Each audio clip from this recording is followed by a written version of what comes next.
Oh, All right, we're live. I'm here with Bobby reviewing the Russian films Brother and Brother 2. Some people might be familiar with these films because. Oh, I'm getting a echo from you. They were on Mystery Grove's movie list back in the day, or if people still have a copy of it. So I've seen the first one before, and I just watched the second one last night. I think Bobby has also watched both of them just yesterday. You mentioned, and today. today. Yes, because you're you're in a very different time zone than me. But apparently, these are very important films in the Russian film canon, and I'm looking forward to hearing you tell me about them. As you yourself are a Russian, although you're not living in Russia at the moment. I don't know if we know where you live. I know where you live, obviously, but Yeah, everyone knows I live in Sicily. cool. That's Yeah. So yeah, doesn't do you get want to better do you want by. to introduce yourself real quick? I've had you on before for the Um, Ukraine war. I'm Bobby. Everyone who knows me knows me. Everyone that doesn't know me will know me. Those outside of the myths, and those inside of the myths. Mm, I've been around this sphere for a very long time, pretty much like since the beginning, since Gamergate, all that stuff.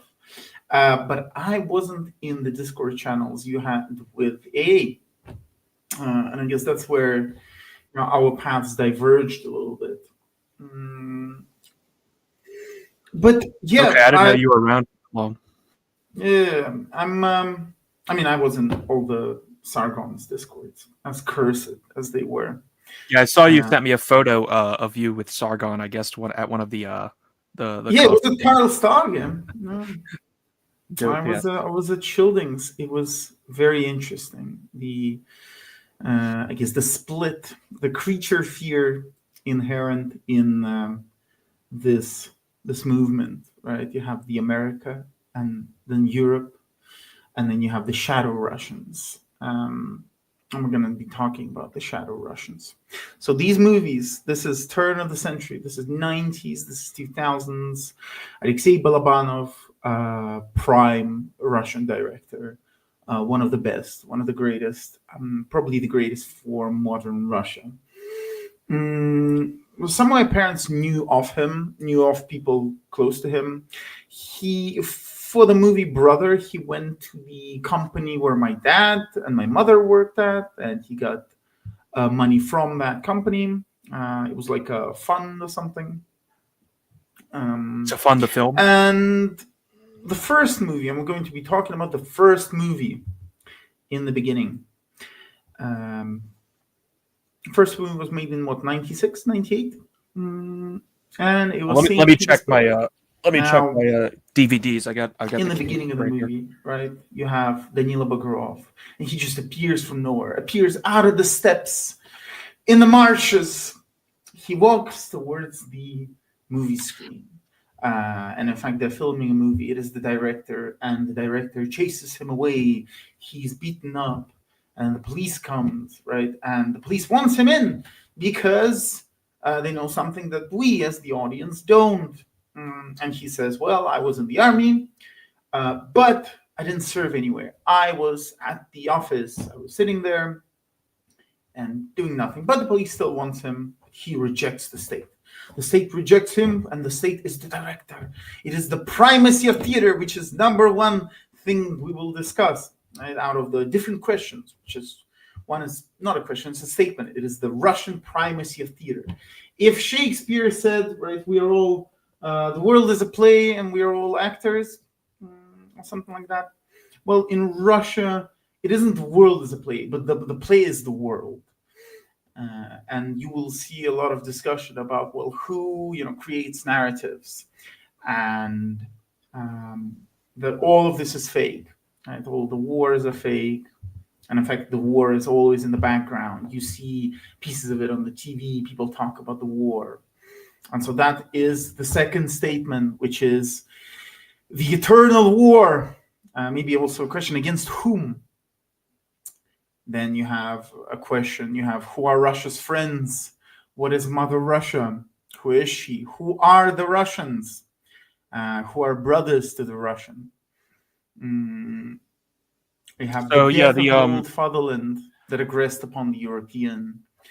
You have, and for now we're doing the first movie, but in the Yes, second movie the we'll first see the movie Ukrainian came out in problem. You'll 1997. see true high Russia and true southern states, true America.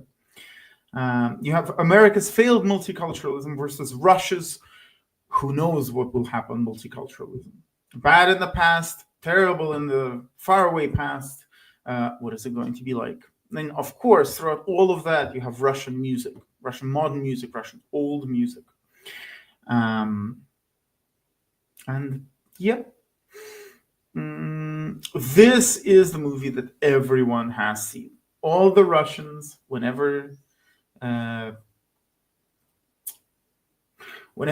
you're learning Russian and you're going to be talking to Russians, they will tell you, "Oh, have you seen Brother? Have you seen Brother?" And then everyone watches it. And it's an action movie, but there's not a lot of action, especially in the first one. Well, the action is very quick. Right? It's just a few shots. Poof. And I will pass the mic first to Charles, and Charles will ask me some questions, and then I'll anchor myself to a branch of the question, and I'm going to discuss that. So go ahead. Yeah, so the first film came out in 1997, and like you said, Danilov. Charles, no. Can you I cannot hear Charles? All right, let me. StreamYard. The stream can hear me. Let me remove you and put you back. Can you Charles? hear me? Well, the stream can hear me. Let me see if I can hit you up in the private chat. Let's see. Yeah, it's definitely on your end. So I'll just, while you figure that out. Yes, I can hear you on the stream. Okay, well, but watch the stream I cannot hear and you. watch the stream, and then we'll have to deal with a huge delay if that's the case, unfortunately. But you need to figure out your audio issue because the stream can hear me. Anyway, so yeah, the film came out in 1997. Like you described, the main character's named Danilov. It's called Brother because he has a brother. Very beginning of the movie, his mother, I guess you describe her as like a babushka type, is bothering Danilov to basically make something of himself because he's this sort of he has no job. He's a veteran of the Chechen War, or Afghan War. I need to check with Bobby on that. I think it might be Afghan actually, because that's mentioned. But in any case, he didn't seem to do anything in the war, and the guy.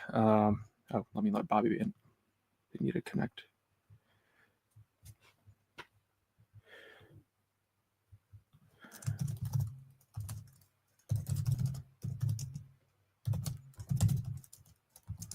Okay, Bobby's trying to reconnect. I don't know what's going on his end. Everything was perfectly fine in the backstage, so he must have unplugged a cable or something. But yeah, in any case, this guy is just sort of drifting. Danilov's just sort of drifting and getting himself into trouble. He stumbles across like a film set and sort of trespasses in the filming of this film within the movie.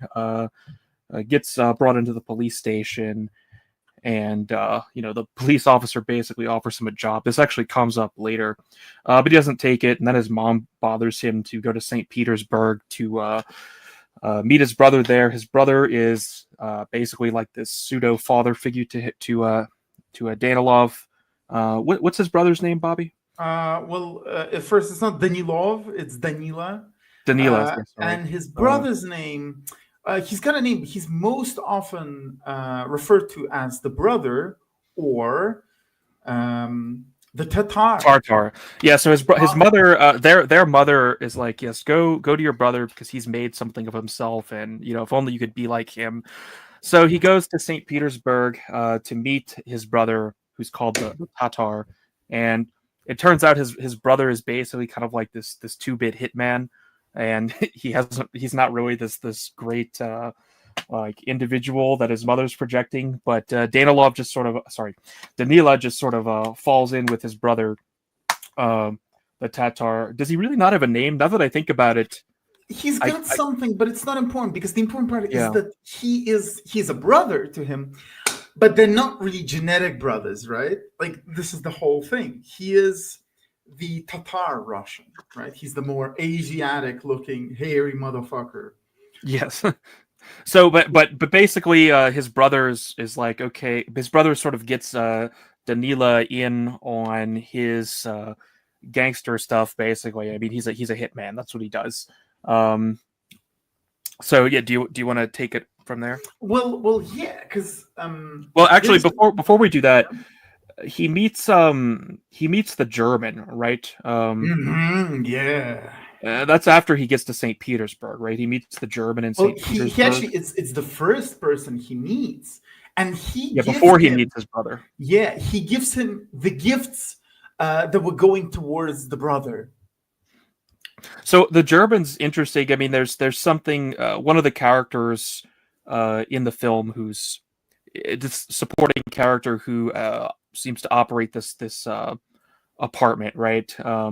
He meets the German later in the film, and he mentions how, like, if I had met you outside of Kursk, I would have, killed you, basically. Yeah, So and what's then up with the German? I mean, the German's a foreigner. There's a point made that this is a German. Danila actually notices him for the first time because the German is sort of selling some wares on the street, and clearly he owes some protection money to some local mobsters, Russian mafia, basically. And Danila whacks the guy harassing him on the back of his head, takes this 22 pistol, but effectively saves the German from his harasser, and then the German leaves and they go to like this graveyard where the German, I guess, lives with other homeless people, and he has this sort of bond with the German throughout the movie. So can you explain what is the deal with the German character? What's the significance of this German to the Russian film goer? Well, it is very significant, right? I mean, he says that my life's goal is to show that the old adage, what is good for the Russian is dead for the German, is untrue. But I mean, notice that the German lives on the graveyard, and in his apartment lives old Father Russia, old fatherland that is now alcoholic but still has guns, and he helps the high Russian, right? Because Danila is clearly the high Russian and Tatar is the low Russian, right? But the German, when Danila meets the German, I mean, what does he say? He hears his surname and he says, "Oh, are you a Jew? Ah, because I don't like Jews." Or he doesn't say I don't like. He says, "But because I'm not on good speaking terms with the Jews." And she said, "No, I'm German, and this is my fatherland." He says, "This is where I come from. This is my parents' lands," and he's on really good terms despite the war, despite everything. I mean, Danila doesn't hold anything against the German, and in fact, when Danila gets shot later, the German takes care of him, and he also takes care of the old fatherland. He also, when he gives the money, go.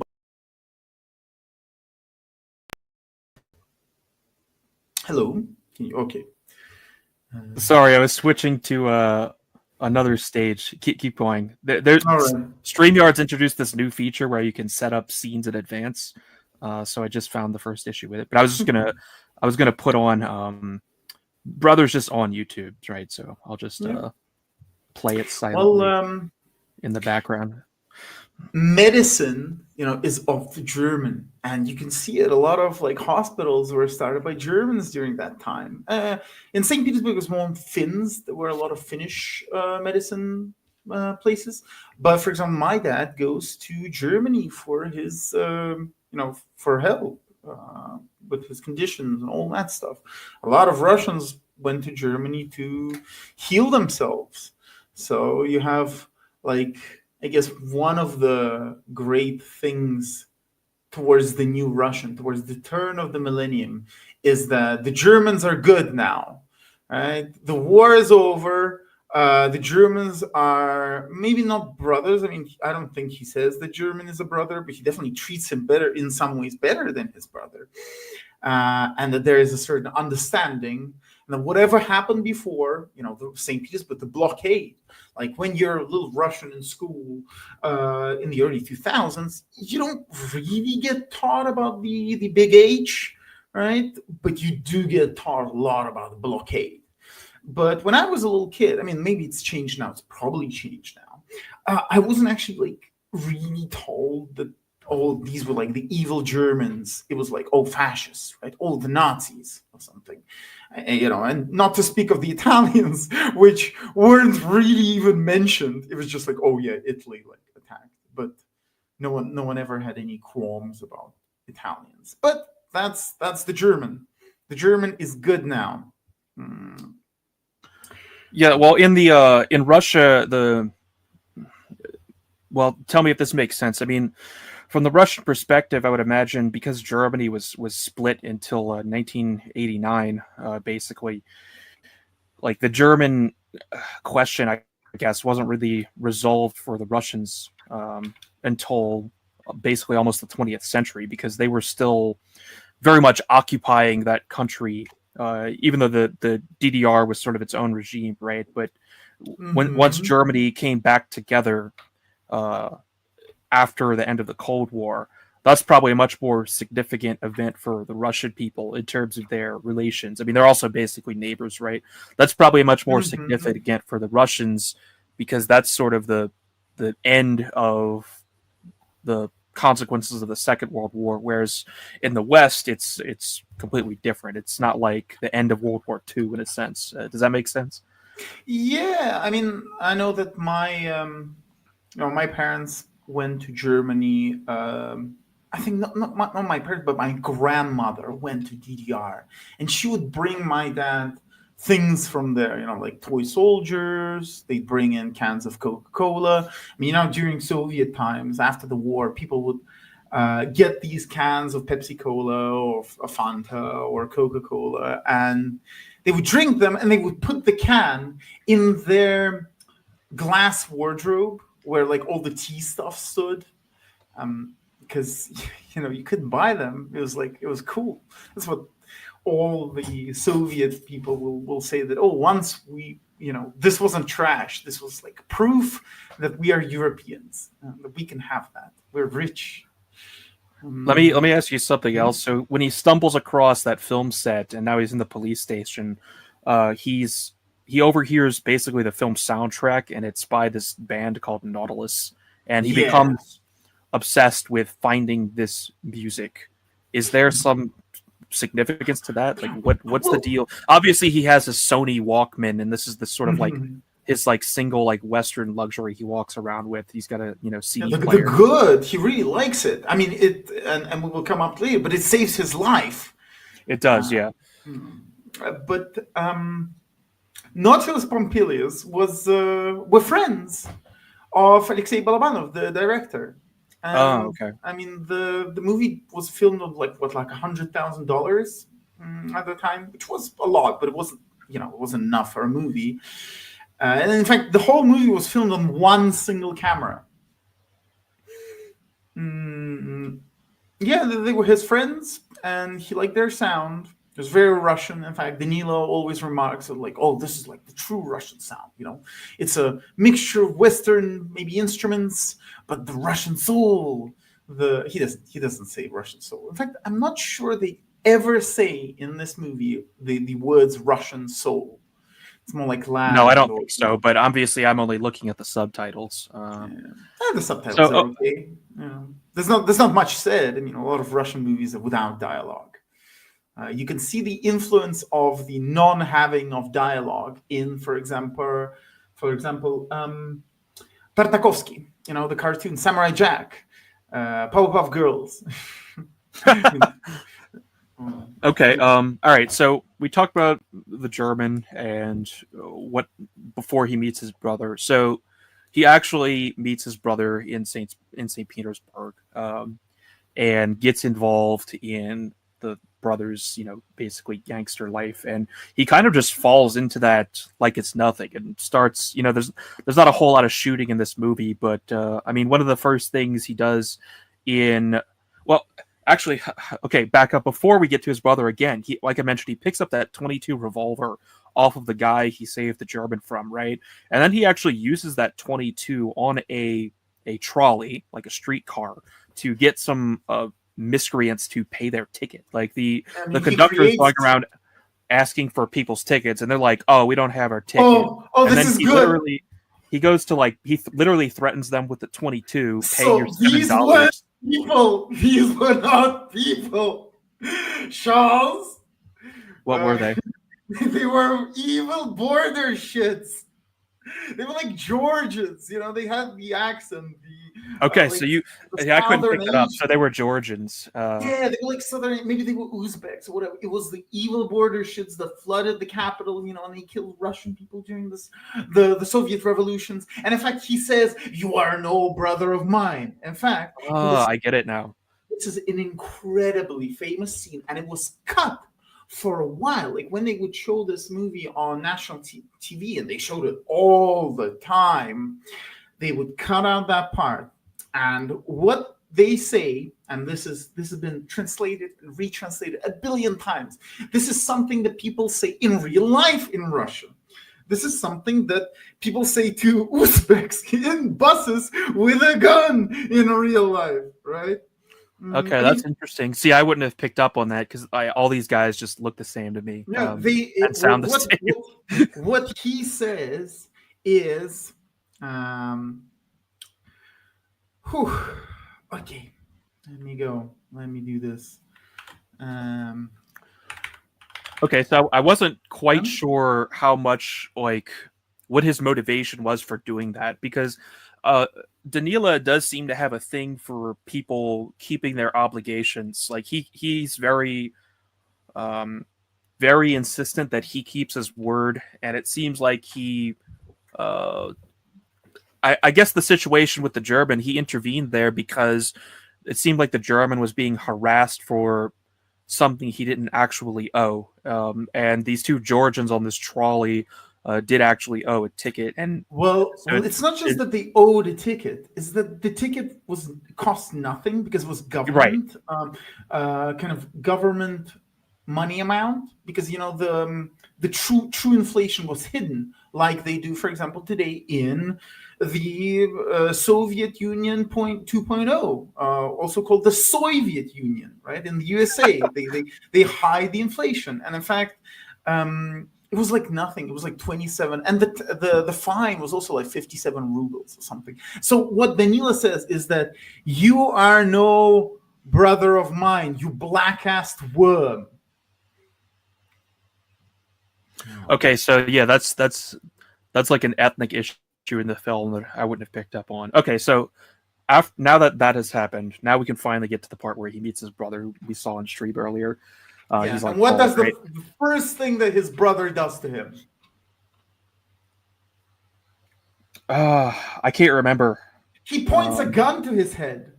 Oh yeah, that's right, because his brother doesn't know who's coming to his apartment, right? No, he knows. Like Danila's already inside the apartment. I mean, he knows it's Danila. Yeah, you're right. He does know it because he tells him, "I know it's you." So yeah, Danila, without seeing, he sneaks up from behind, and his brother points a gun to the back of his head, and gets him to explain itself, even though he knows it is Danila. Yep. Yeah. And then he talks to him, right? And they have a discussion on St. Petersburg and Moscow. And in fact, the first thing that the Tatar says is he says that, well, it's no longer Leningrad, it is now St. Petersburg. But, and then he says this, he's pro-Moscow. Pro-Moscow, he says power is in Moscow, instead of St. Petersburg. St. Petersburg is like, to him, it's like a rural backwater, which is not true. But if you think about it, the Tatar does not see St. Petersburg. He's more for Asia. He's more towards, the east, the steppes. Yeah, it's like St. Petersburg is the more European city, and Moscow is the more Eurasian or Asiatic. Yeah, it's like the core world, and this is a big problem. I mean, it's the tale of two cities. You have St. Petersburg and you have Moscow. And after Cold War, and even after World War II, there was a lot of discussion about, where do we move the capital? Did you move away from your mic? It's a little harder to hear you now. No, I'm here. Okay. It was the big discussion of Where to? St. Petersburg or Moscow? And I mean, Moscow won out, but they also want St. Petersburg. They want, no one really wants to be the enemy of Europe. Not again. Not after like how many 20 million, 50 million died. I think 60 million Russians, No, 60 including non-combatants, I believe. Yeah. Okay. So yeah, his brother's obsessed with power. I mean, this comes up in both movies.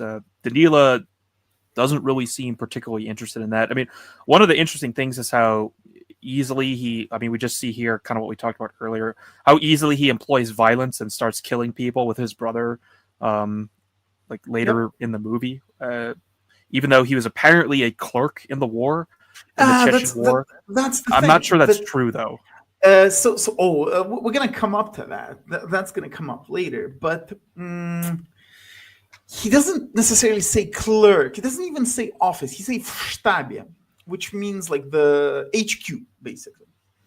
He worked at HQ. Yeah, he says that a lot. And I guess we're going to come out like right now and say this. There was supposed to be Brother 3, but the main actor, unfortunately, he died during a snow...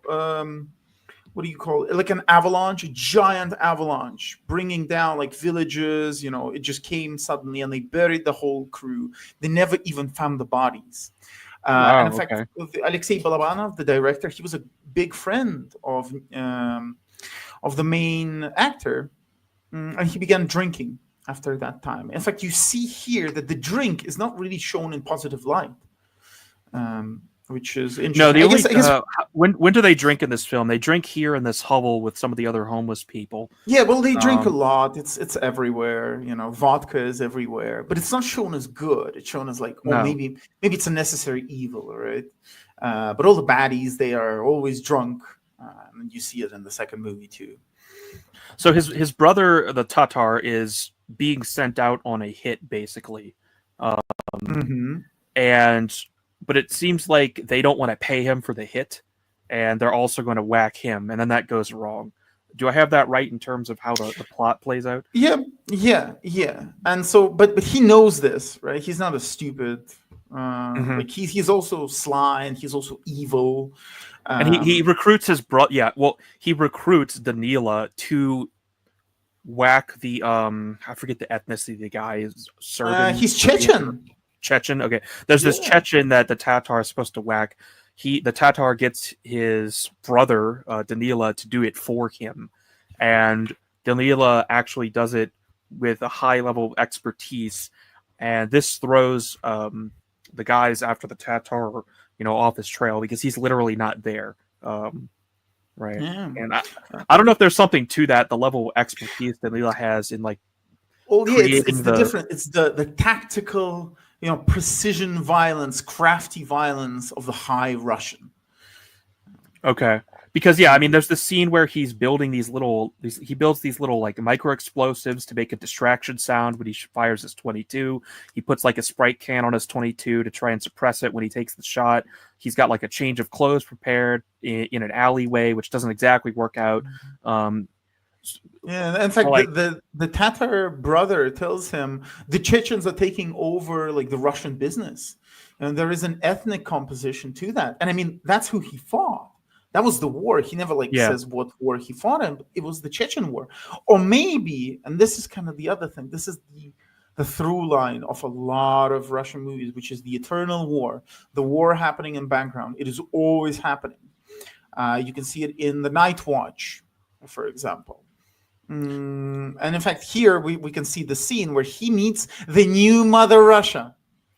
Right? He meets the little girl, the junkie girl, right? The junkie girl that already is speaking English with the tourists. Yeah, these are two Americans on screen right now, bothering him for the location of the club. We don't exactly know, but we know that they're foreigners and that they speak English. And then she jumps in. They might be English, yeah. Right? Yeah, he has an interesting thing with women in this film. So that's like this junkie girl. Because they're not women. They're different versions of Mother Russia. You have the old conductor Mother Russia, and the Mother Russia that like always kind of exists. And then you have the new Russia, the little girl, which then in the second movie becomes the woman. Okay, so Uh, she's filling this archetypal role here, not yes. just the sort of love interest role. Yeah, see, that's something I wouldn't really get coming from like a Western perspective. Um, okay, so where were we? We were talking about the Chechens and Russia always being at war. That's brought up in the second film, sort of explicitly. So basically, after the Soviet Union uh, ends, Russia is sort of at war with, I guess, all the other ethnicities that are part of the empire, but not just ethnicities, like ideas of what Russia is, and that's kind of playing out in the film. Would you say that's like an accurate? Yeah, yeah. It's Okay. the eternal Cold War, cold because of the climate, right?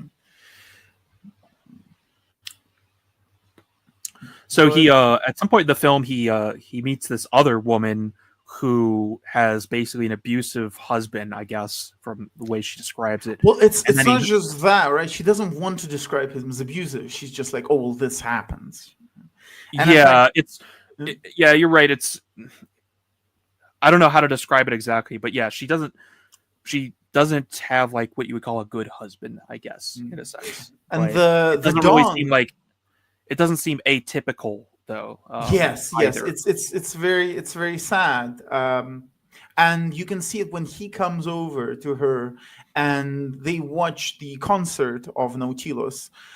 What does she have behind her on the wall? She has the carpet, but with the painting of the three bogatirs behind her.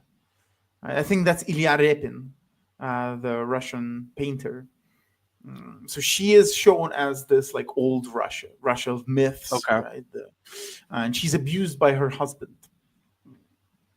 Not horribly, I guess. I mean, he like hits her and stuff, but that's Yeah, probably but not. I would yeah, imagine that's not as abnormal at this time period in Russia as like an American watching this in 2025 would yeah, kind but of view that. Not that it's it's good, right? But it still happens, and the High Russian doesn't like it. Like Daniil does not like it, uh-huh. No. and That's kind of how the film concludes is that plot arc wrapping up. But yeah, he's yeah. not he kind of wants to save her, he comes in and now he's cuckolding the husband who's just Well, away. yeah, it's interesting. It's the theme of jealousy, because he becomes jealous. I mean, he doesn't want to. In the end, you will hear that how are we going to divide this broad, um, which the husband refers to Russia. Hmm. What are we going to do? What part are you going to take? Are you going to take St. Petersburg or are you going to take Moscow? Mm. And she rejects the High Russian at the end.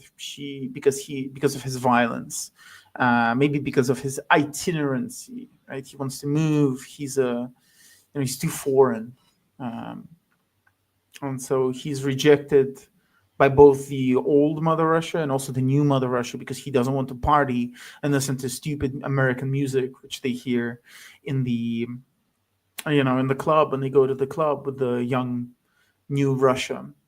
And he speaks to the Frenchman. He thinks that he's American. He says, "Your America is going to die." He Yeah. says, that's it. That's it for your America. And I mean, the French guy doesn't understand him. He's like, "Oh yeah, sure." And then he says that he says something that you can't really hear that well, but he essentially says that like we're going to snuff it out, but not like directly. Like it's because of us, it will wither and die. Now, it's difficult to say that why does he feel that way. In fact, there is a part of the movie, and this is more expanded upon in the second movie, that Danila is actually really close to America. I mean, America kind of saves his life with the music player.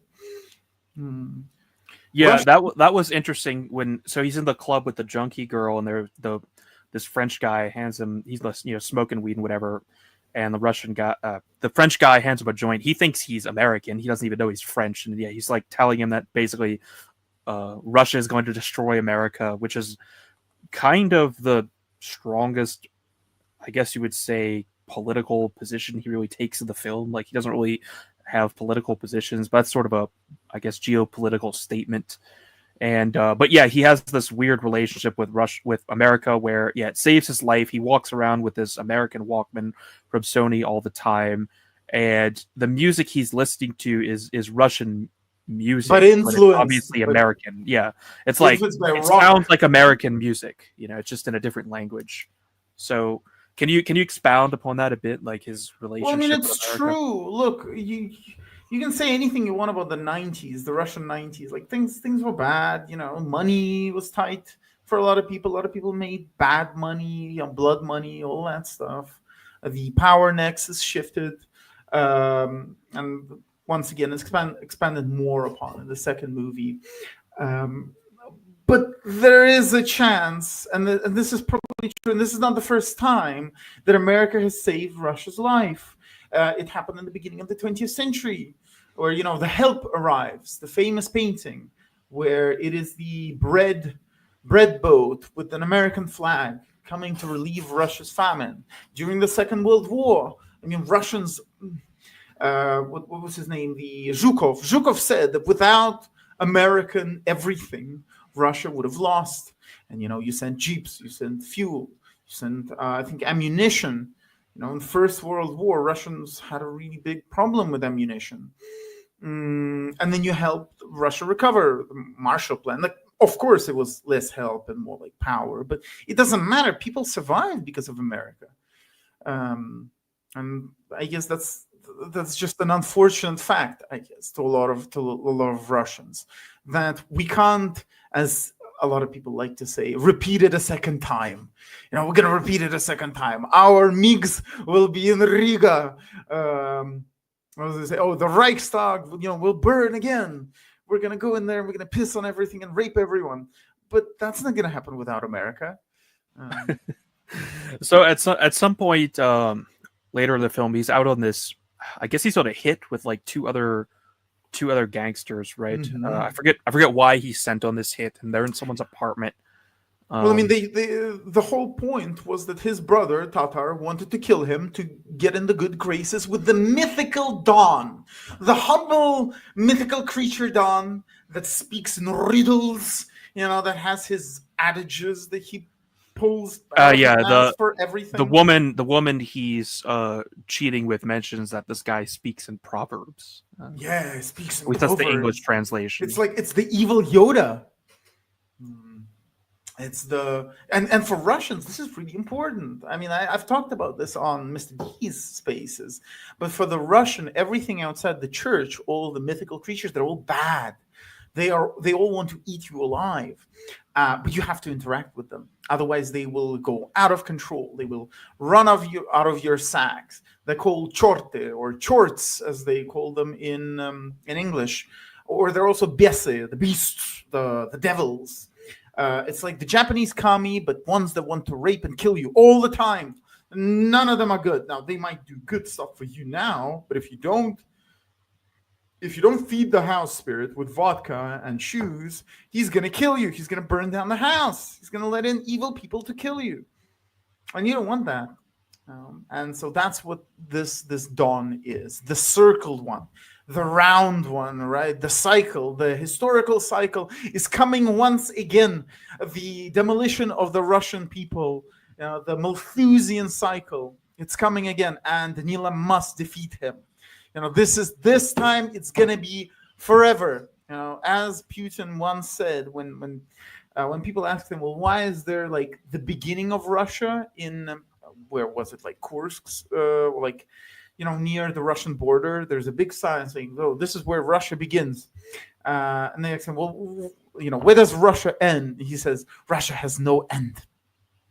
So this is kind of the battle against the cycle, the circle.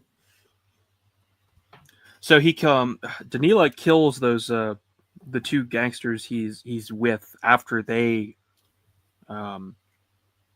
kill this dude that's just sort of in this apartment. They're waiting for some guy to come back to this apartment, right?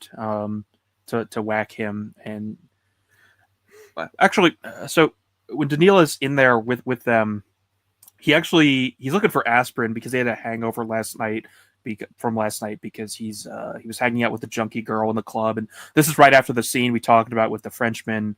And he tells him New Russia makes him sick. Okay, yeah. New Russia, that makes sense. So he's desperately searching for the cure to that will cure the illness of New Russia, and it's in the film it's like aspirin, but there's I see there's something else going on there. Yeah, and what does he see? He goes upstairs to the place where people are celebrating their birthday. Who does he see? It looks like some hippies. I mean, It's Richard Jews. Hanania. He sees There's the also Jews. Yeah, the first room I forgot has a bunch of Jews in it, and they're Yeah, and he what are they sees doing them. in there exactly? Well, they're celebrating their birthday. The finally, like 90s, 2000. The jury once again has a new life, right? And it does. It's not said. Oh, now like suddenly they're good. Suddenly he likes them. But he smiles. He's like, they're just like me. Those guys, they ain't so bad. You ain't so bad, boy. It's the same thing. But it's, of course, it's very quiet. It's like, oh, well, they're going to be somewhere up there, somewhere in the apartment, and they're not going to do anything bad today. They're not going to rush Moscow and eat everyone. But he does find aspirin in that apartment. Yeah. So his hangover from New Russia, I guess, is cured. I guess on the second floor or in the other room, I guess there's this scene where there's just a bunch of people and they're sitting around. One of them was playing a guitar and they're just singing like yeah or something. Mm-hmm. For some reason, it seems like this scene really soothes him. It's that sort of cures his hangover of New Russia, and not really the aspirin, but that's where he receives the aspirin. So why does this scene with the acoustic guitar and the woman singing and like what does this do for him? No idea. I think like good Russian music cures your hangover of the New Russia, which is kind of true. There was a lot of good Russian music, a lot of it made in the early 2000s. I mean, my favorite band is Mumitrol, out of the Russians. Other than that, I don't really like much. I know that my dad likes Russian hardcore rap from that time. And yeah, it's weird. It's the weirdest thing. I don't like it. But it's Krovostok, which is horrible. It's a horrible band made by Richard Hanani and friends. Yeah, they've gone to Israel at this point. But so after he comes down from that, he goes back to the apartment room where he's with these two other gangsters, and they're waiting for this guy to come back to kill him.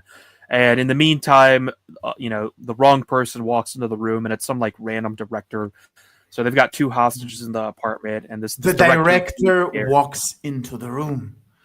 Yeah, and well, obviously at the very beginning of the film, Danila gets arrested because he walked onto the set of this film that he shouldn't have been on, and he gets in a fight with the bodyguards, bouncers or whatever, the bodyguards, and that's why he gets arrested. So he talks to this director, and he mentions how he hates directors, but he says like, hey, he gives him his word that nothing bad is going to happen to him, that he'll be safe. They're here for some other guy. So after he comes down from the apartment where he finds the Jews and the acoustic guitar and his aspirin, he finds that they shot one of the hostages, and they're strangling this director. And then he plays a trick where he gets the gun from these two gangsters. He kills both of them and he saves the director. And he was like, yeah, I gave you my word, basically. So, I mean, this sort of tells us something about Danila's character, obviously, where he just sort of executes these other two guys in cold blood to save this director who he doesn't particularly like, simply because he told him. Well, because he knows he was going to get whacked by those guys as well. I mean, he got that. So, I mean, obviously there's the self-preservation aspect where, those guys are going to kill him. But it seems insignificant that what he talks to the director about. I mean, wouldn't you say? Yeah, of course. Like that's, I mean, and then he takes him with. I mean, he gets the director to help him dispose of the bodies of the two gangsters who are going to kill him. And presumably the third body in the apartment. And then he takes the director to the place where the German hangs out in the graveyard, and they share some vodka together. And then he lets the director, who's scared shitless, like leave. He almost seems to like trolling. he's like trolling him. I mean, is he legitimately trying to be friends with him, or is he just like fuck you? No, no, What's going on he's there? more or less trolling. It's the famous He's just Russian trolling him. trolling. Yeah. Okay, It's just like maybe I'm gonna shoot you, and I'm just gonna make you come on this. I'm kind gonna of, make you do all yeah. this retarded shit. Like you have to come hang out with my homeless friends and Yes, it's drink fun to vodka. make the foreigner do retarded shit. That's all Russians agree with this, because that's partly what the mysterious Russian soul is about. It is about us kind of playing a joke. If for the American it is sending Hillary Clinton to your country, for the Russian it is inviting someone to their fuck of the woods and then playing tricks on him. And if he goes through this, things are okay. But you can have like bad outcomes off of that. People might really think you're fucked up. And this is something that doesn't work on like the Southern Italians. I mean, they're really scared of you. Like when you try to do anything like that, when you try to do the good old Russian trolling, they just perceive it as like offensive, as like bad. I think the Dutch like it, and the Germans. The Germans can live with it perfectly fine. The Germans are like, "Oh yes, I understand. You are Russian trolling me right now," and they don't really get affected by that, but they do get affected by the American tactical nuke clowns. Um, So I guess we're moving towards like the end of the film progression wise now. I mean, this on the screen right now is the Don, who's I guess the mythical creature of Proverbs that Danila has to deal with, and obviously his brother, the Tatar, is actually selling him out to this guy for his own life, basically. But Danila raids the house where these goons are with his brother, and takes them all out. His brother thinks he's going to kill him too, but then he does. Yeah, in fact, it is a submission. Right, his father, brother Tatar, the progenitor of the Russian people, submits himself. He falls to the floor and then he cries. And Danila says, "Goodbye forever. Like I love you. You were my brother, but we must now part ways." And well, this is this movie talks about a lot of the races that are present, but the new race is that of the director, of the puppet master. And really, like there's no conclusive thought about it. It's there. What can you do with it? Is it useful to the Russian? Hmm.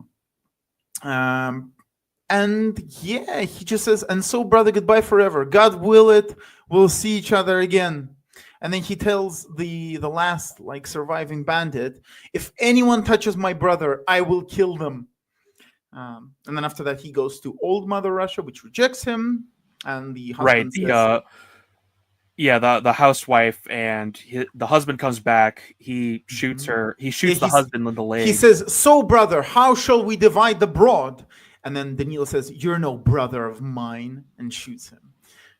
So it's the repeating, of the "You're no brother of mine," even though that one was Russian, right? Uh-huh. And But then the but but he's old rejected. mother Russia, old mother Russia screams, "Come on, kill me, kill everyone here!" And he says, "I have come for you. I have money. Let's go away. Go away. Never come back. I do not love you." And then he gives money to heal the abusive husband. Yes, who he shot. So I mean, what's up with that? He comes in like he's the hero. He's got all this money now.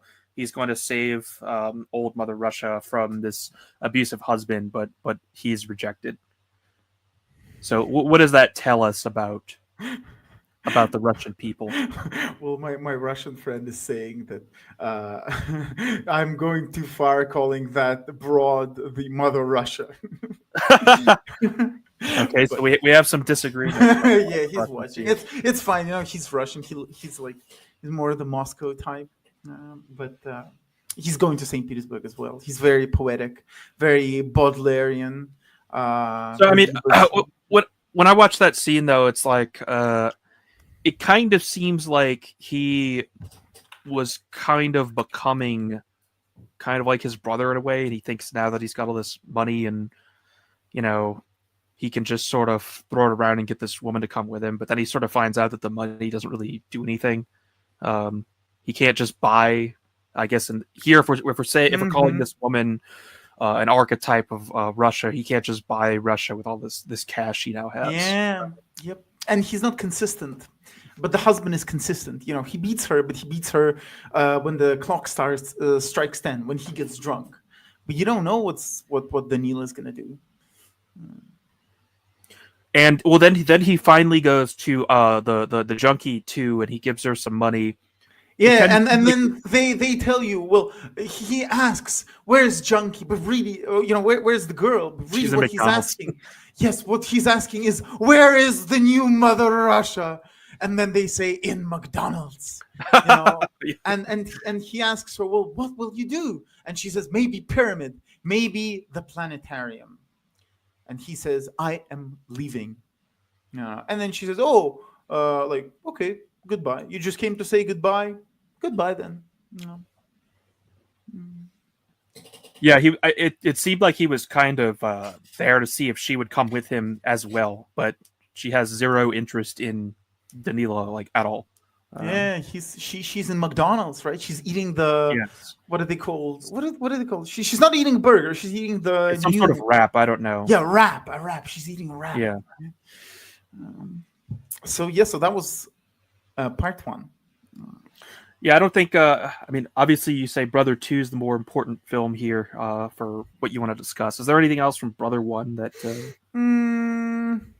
Let's see. I think it's good. Once again, we have the question: well, who are the Russians, right? Who are the brothers to the Russian? Russian music. Who are Russia's friends? Which we get the German is Russian, but at the end he does come to the German. The German does not want Danila's money. He says, and he repeats the adage, but now he doesn't add anything to it. He says, "What is good for the Russian is death for the German." So he's resigned, and it's very sad because Danila really liked him, but after burying the bodies, very end. Let me jump to there. After burying the bodies. German. And they have the song playing in the background, right? And the song, which Danila says that he has no ear for singing. And in fact, when he comes to the raped Mother Russia, right, she says, "Yours came, asked for you, and I don't know who you are and where you live, and they did not believe me." So, very sad. Okay. Well, let's take a look at Brother 2. So Brother 2 sequel. Let's say on the box here it says the most acclaimed Russian gangster film of all time. This came out in 1999. Is it really a gangster movie? What do you think? Not really. I mean, I see why it would be called that. I mean, the first one says, Russian noir comes of age. I mean, I can see why these would be described that way. I mean, I guess in terms of how you would classify it in like the American genre system, I guess it's a gangster movie, but it's not like the typical like Italian mobster gangster film. It's not a noir either.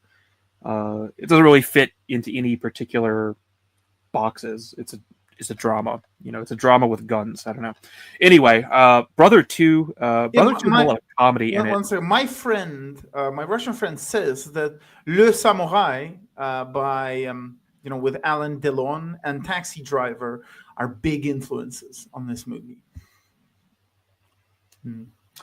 Interesting. I can see it just in the overall character progression. He definitely shares a lot in common with the main character of Taxi Driver, this sort of this war veteran who comes back to this society that is degenerated, and he can't find a place within it. He has a similar relationship with the female characters too. So Taxi Driver, yeah, I think that's probably the most. I could see this taking a lot of inspiration from it. Okay, Brother 2. Brother 2 has two brothers in it, actually. So in the beginning of Brother 2, Danila is in Moscow, and there's another Chechen War veteran he meets there who has his own brother, a twin brother, who has been rooked into contracting with an American ice hockey team. So presumably he owes these gangsters a bunch of money and is basically he's functionally like a slave, right? So he um Not and that, really. What happens is that, well, first, right, beginning with the movie, Daniil arrives on a film stage, and he in fact yeah. sees a lot of TV cryptids. He sees Yakubovich. I mean, the humble Yakubovich, the man who leads Russia's Field of Wonders, or the Wheel of Wonders, which in Russia is called Field of Wonders because of Pinocchio, the Russian Pinocchio, which is called Buratino. And in fact, he meets the Mother Russia that grew up, the Irina Saltykova, which is a real life singer, and she starred in the movie to like promote her songs, but they just shit on her songs in the movie. But you see the instant budget show off, right? The second movie was like, boom, $2 million or whatever. Incredibly, it starts with the ad. It's like they have the support of the Russian like government now, like fully supporting all that stuff. But still, he meets the Russia that we saw, the new junkie Russia that we see before. She's grown up. She's now a singer, and she sings shitty music. He doesn't like it, not one bit. yes, he really hates the pop music that uh the women figures, the entertainment figures sing in the film. He kind of one of them sort of becomes his girlfriend, kind of. But he hates the music, which I'm assuming is this foreign like American infiltration. He mentions too that like this is not the kind of music people at war listen to. It's like Yeah. it sounds like friggin' Britney Spears, I mean, it's absolute garbage and trash. Yeah, He but listens these to, I guess, people like at heavy war, metal. like a people at war, and But eternal they're war. still at war. It's not just that I was at war, so I don't listen to this. It's like we are still at war. Yeah. And you And shouldn't listen to this. his big friend, that it's not he owes money, it's that his brother, of this big friend, who mentions that he's from Kiev but he's Russian. And here's where we come up upon the Ukrainian problem. The his brother got a bad deal, and he had to pay $1 million to the American guy. And really, the Not bodyguard. Danila's brother. No, not Daniil's His brother. friends. Yeah. The big guy's brother. They call him Bolshoi, right? The or strong. I forgot. I don't remember what they call him. But basically, he's the biggest one of them, and that's the problem. And he calls in. He talks about all of this. He gets whacked. He gets whacked because of and this is revealed later in the movie, that the owner of the company for whom the bodyguard was serving didn't actually want to kill him. He just wanted to fire him. But he said the equivalent of, someone rid me of this worrisome priest. Okay, yeah, because yes, there's this scene of the movie where I guess the Ukrainian, I forget his name, he's upset that Konstantin, I think is the guy's name, was murdered because that's not what he wanted. He just wanted him like literally gotten rid of, not murdered.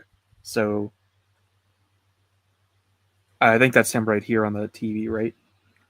Yeah, that's the presenter speaking, but we're gonna see him in a few. Right.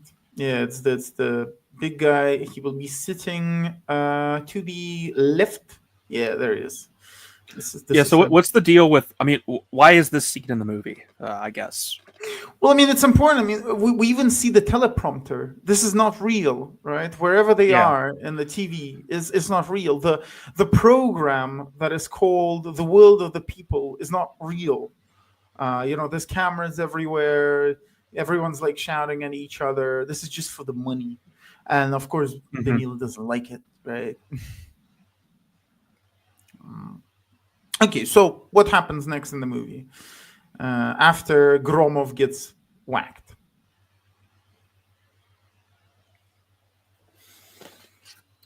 Let's see what happens next. I mean, he goes. They scheme to go to Chicago. Yeah, but In order, before all of that, I mean, there's like this montage. right? I don't remember.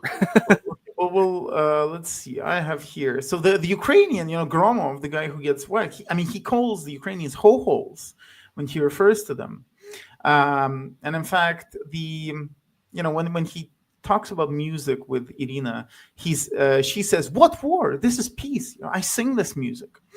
And then we have the talk between the American, the Qua criminal, as I have it written here, and the Russian criminal. And he says, "Now we must take care of each other."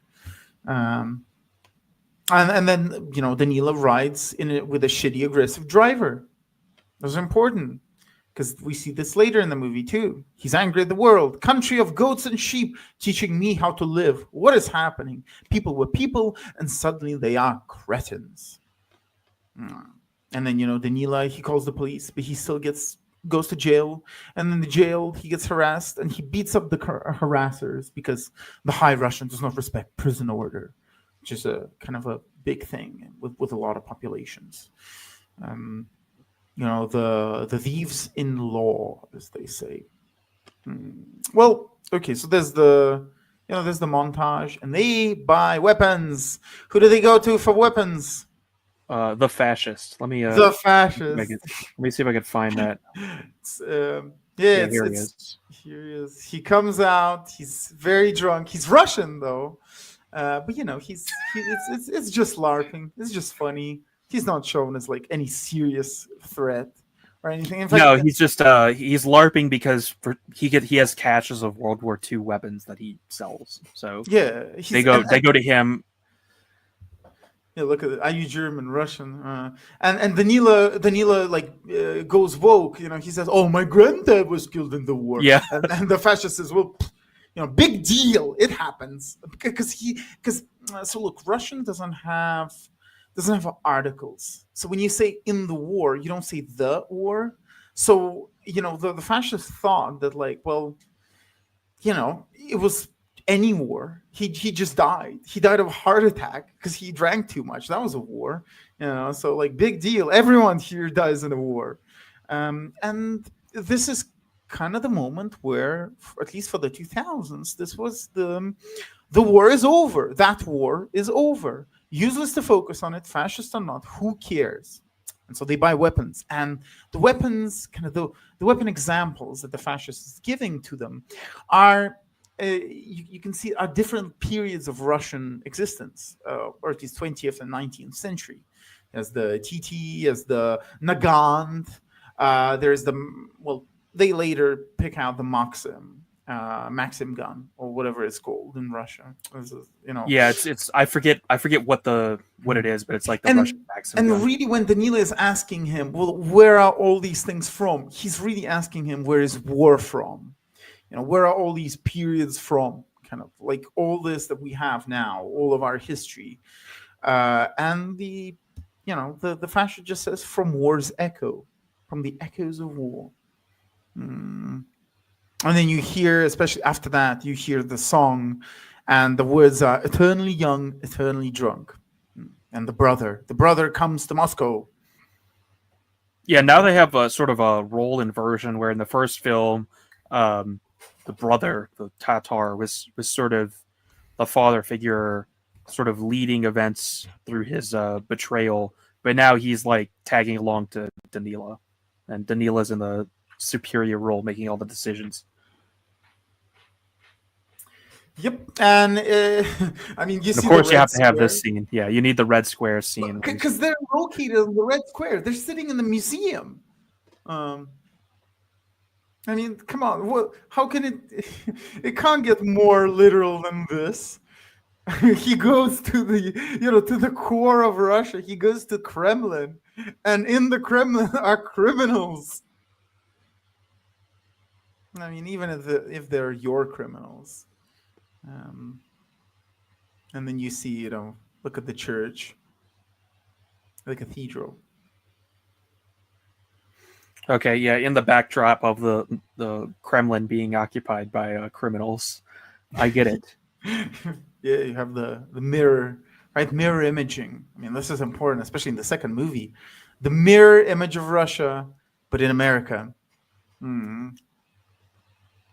Yeah, so shortly they're going to go to America, but in the meantime, they're going to use these weapons they've acquired to take out the people who are after them, and they're going to. Well, he actually. What's the name of the character before they go to America? He holds him up like at their choir recital or Uh, whatever. oh, I don't remember. It's the Russian criminal. I mean, he never gets his comeuppance really. He just sits pretty sad back in Russia. No, because he's there to see if he he's there to see if that Russian is the one who ordered what is his name, Konstantin murdered, right? The twin brother of the hockey player in America, and he finds out it wasn't him, and he lets him go.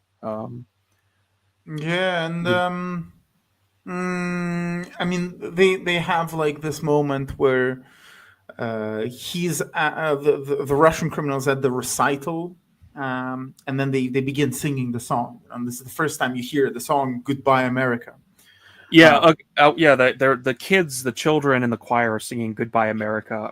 Obviously, that's not there on accident. Yeah, and it's not just "Goodbye America," but it's "Goodbye America," where I have never been and where I won't be, and all of that. And it's about the true America that is gone, like true Russia that is gone. Um, well, he, the little kid that comes in to present everything, he says a poem. Once again, this poem um has, it has been translated and retranslated many, many, many times. I mean, as we will see later in the movie, um, it's very important. And I translated it. I went ahead. My mysterious Russian soul was working overtime. It is, and so here's the poem, which is: tidings great arrive to me of my family and of the tree and of the path, the river, forests free, of the blue sky, for it is mine, it is my motherland, and I love all there is, and this I'll cry.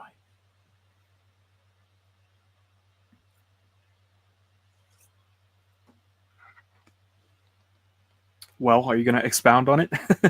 Well, yeah, but later on in the movie, right? Okay. Okay, so there's an action scene after this. A pretty good action scene where they actually use the machine gun there, the Russian Maxim gun. I forget what it's called.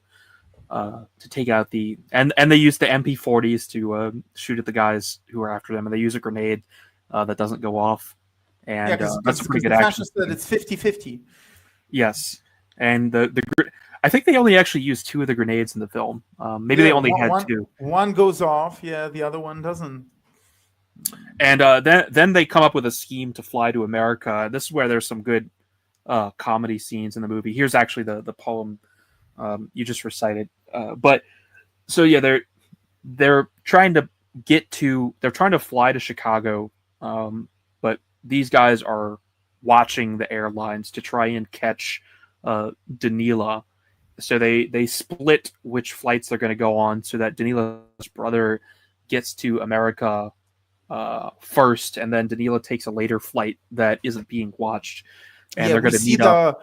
We see the Ukrainians in Ukraine, and they are ho-hos, evil and fat, speaking Ukrainian, and are being translated to Russian, even though the Russian would understand. And they're drinking.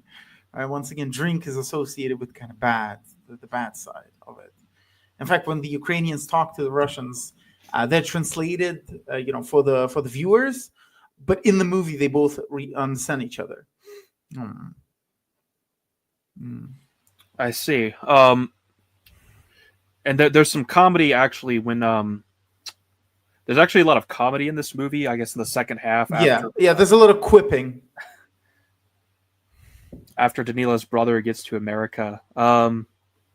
So okay, I mean, probably the most interesting thing that happens in the film. We jump ahead a bit to after. Yeah, there's the action scene, and yeah, these are the Ukrainians, right here.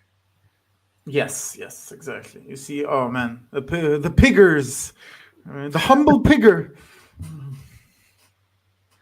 the So I mean, Muscovites, the what's the Moscows. significance of the? I mean, tell us about these Ukrainians are in the movie. I mean, obviously there's a war on between Russia and Ukraine right now. Tell us more about the Ukrainians Well, in this film. well, this is where a lot of stuff started. Well, maybe not started, but started for the 20th century Russia. The Bandera movement, right? The Stepan Bandera, who was this like mean dude from the World War II, and he like killed Russians, and then like he maybe fought Germans, or maybe he wanted to be with Germans, and they didn't like it. No one liked it, but because the Ukraine was its own thing, and it was starting. It had guns. It was just beginning to fly, just taking its first few steps out of the mother's nest, of the great Mother Russia's nest, the great Mother Russia. Um, but yeah, it's not positive. It's positive for those that think of themselves as Russian, but just live in Ukraine. But it's not positive for this um, new identity. And in fact, the Tatar calls, he sees the Ukrainian from afar, and he knows, he comes up to him and he just says, brother. In fact, he says, oh, brother, I know that you're Russian. And and then he says Zemlyak, which is like the earth person, my fellow earther. But the Ukrainian, the humble pigger, he says, you're not my fellow earther. And then Tatar turns around, he says, Banderovitz, says, you are a follower of Bandera. You are evil, you are the evil. And it's true. I guess it's true. Is that what he says? I'm not sure if that was translated. Yeah, he says Banderovitz. I think they translate it as Let's fascist or Nazi, something like that. Let's see. Yeah, it's gonna be here, which is funny. They this is once again a joke where they they talk about the quarantine. Yeah, this is where it is. So look at this. He knows he's Russian. He's like, oh, this is my face, buddy. This is the face that I've grown up with. And then he rejects him. He rebuffs the Russian soul. Did he actually? So in the Russian dialogue, did he say Banderites right there? Because I'm just he says Banderite. Okay. So I mean, also there's this. I mean, this American is working with the Ukrainians too. He's working with the this Russian guy right criminals too, and the Ukrainians. Yeah, so we got Russian criminal, Ukrainian thugs, American gangster working with the Russian. I mean, is there something to this in regards of course. We're the bombs are falling on Kiev now as we speak. Yeah, so kind of trying to set you up here. Tell us more. This was what is it? Was priming. Well, not exactly, because like all the problems were there. The movie was just speaking about them. It was saying, well, this is how it is. This is bad. I mean, and then he meets, the Russian taxi driver that is as angry there in America as he's angry back in Russia. Yeah, the taxi driver is interesting because he accuses, obviously, Danila is not going to America to live in America, but that's what the taxi driver thinks he's doing, right? And he's like, oh, basically, I know what you are. You're just one of these Russians who are going to come over and you're going to live the American dream and basically betray Russia. And then Danila's like, no, I love Russia. And then he's like, oh, what is Russia? He hates Russians in America. He also hates the Russian homeland itself. Yeah, he says, but where is your motherland? You gave it all away and conceded everything to the Americans. You came here because you know that. And then, he goes to Brighton Beach. Have you ever been to Brighton Beach, Charles? No. You have to go to Brighton Beach now. No, I have never been in America before. I don't know. You're pretty well traveled. I mean, I'm probably never going to America. The closest I've been was I think the Dominican Republic, but I was like 4.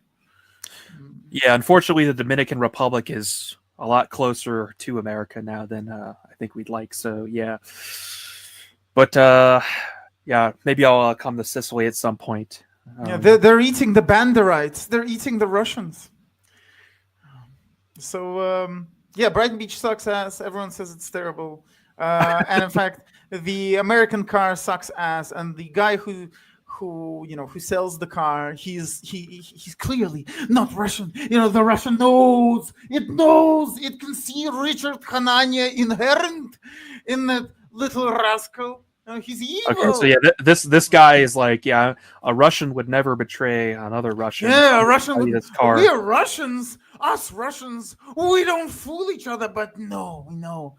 All of us know. We're happy campers. We know it by the smell. We don't need to go to the Wikipedia page and to the early life section. We know. Yeah, so this guy's actually got a questionable early life and sells him a bad car. He's got his Russian music cassette tapes, and actually, so I've got the DVDs here. There's actually a 60-minute documentary on how the film was shot. Probably pretty interesting because obviously this is actually shot in America now, right? Yes, and it was all shot illegally, as should be. If you're filming a movie, you should do it illegally. It is the sacrifice you do for your country, for your soul. Fuck all the other oh, that was close. But screw everyone. I figured it probably was. Just looking at how this was shot, it doesn't appear to be that this was shot in any official capacity. But yeah, the car, his early life car breaks down, and this part's actually quite funny. So because he meets true America, right? And this is look at this. Get past these broads. We're looking back at the new Russia. She is partying. She calls him. She wants him back. But Pennsylvania welcomes you. The brother from afar. And then you have the contrapposto, the Ukrainians, the evil, ho-holes. But then you see Little Odessa into the Tatar. And the Tatar, he meets the stupid American laws about public drinking, and he instantly, he instantly deconstructs. He subverts the government. He says to the police officer. He says that your laws are stupid, and I can point to a lot of people who are drinking in public. And he says, I cannot see what they're drinking because they're drinking in plastic bags, paper bags. And of course, it's stupid. It's very dumb, right? Every American is like, oh, they can drink publicly in Europe. Oh, they sell beer at McDonald's. And you have him, you have this guy that approaches, and he's got a Nushanka on him, right? He's got the Russian hat, the humble Russian hat on his head, on the policeman hat.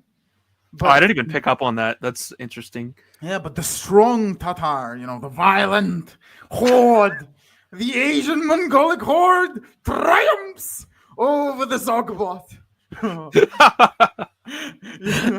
That's one of my favorite.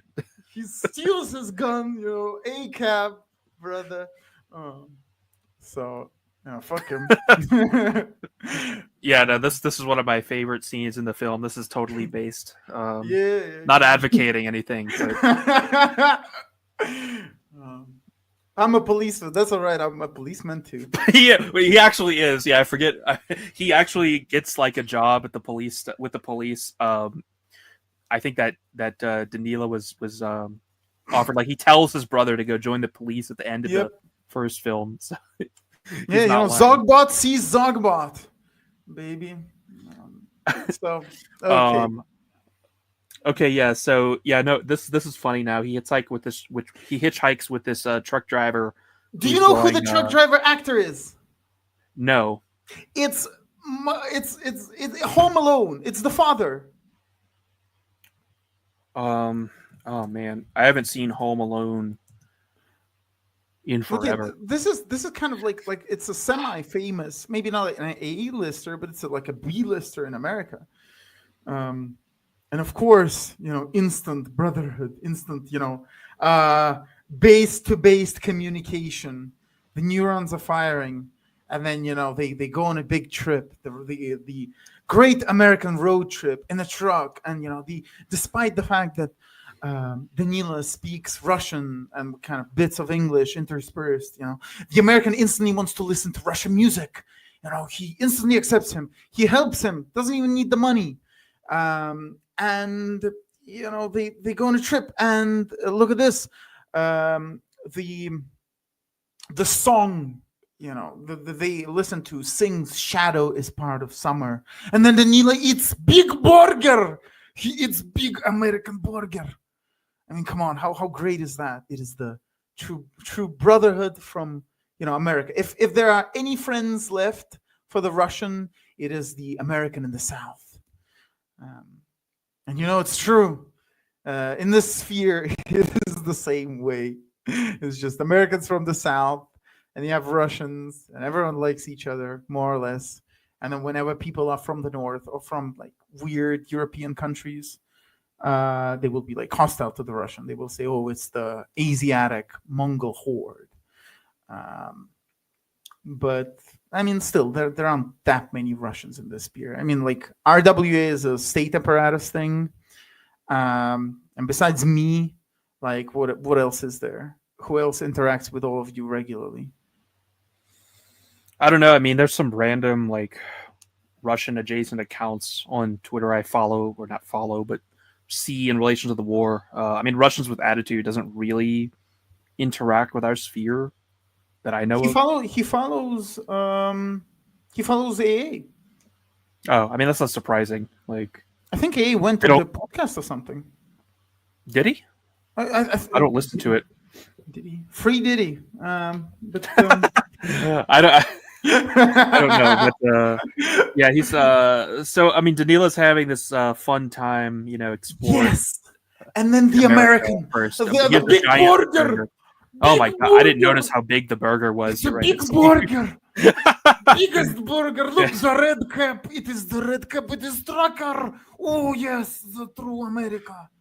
He sees it. I mean, they become brothers by occupation, and there is a kind of a sad subtext of the, when if a war with Russia and America like is ever to come, then we will have to fight these beautiful people, right? Like all of these, good old boys, they will go, they will be enlisted because those are the people who fight. Mm-hmm. Yes. And we will come like kind of soon, but there is this through line through all of these movies, at least the first and the second one, because they wanted to make the third one, but they couldn't because the actor died, is that there's a chance that Bagharov is a secret agent. He is the spook. And in fact, when him meeting the New America, Miss New America, and I can hear him. Oh shit! He's coming out of the corner. It is Julius Evola. Julius Evola is crawling through the mouse hole. His joints are creaking, and he's bending himself like the girl from Grudge. He's here. He's looking at me. I can see him, my Sicilian grandfather, and. This is it. This is the black woman, and then Danila fucks her. Danila has his way. Oh, yeah, we're getting ahead of ourselves. I wanted to ask you about that, but at the end of their road trip, where does Benjamin, the true American, where does he bring him? They're having a good time and everything. Where do they stop? There's a little comedy scene there where they're both in their underwear because they're doing their laundry. So these two guys, they really had a great time during the Great American Road Trip. And then he finds a Russian hooker. Yes, he doesn't find the Russian hooker. He finds the prostituted Russia, right? The mother Russia that he will save. He will bring back from the clutches of the nefarious, evil darkness. The evil darkness, yeah. Let's get the evil darkness on screen here. Well, he has a little pimp. Dasha. Yeah, there's darkness coming. Yeah, it was Dasha. It's Dasha. We all know Dasha. I mean, you follow Dasha, right? Oh God, don't even mention that.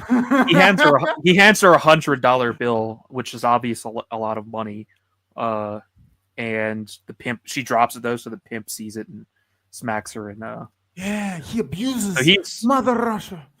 he's very upset like this, and he wants the truck driver to stop so he can go take care of this pimp here. Yeah. But you know what does the truck driver say? He says she's a hooker, he's a pimp.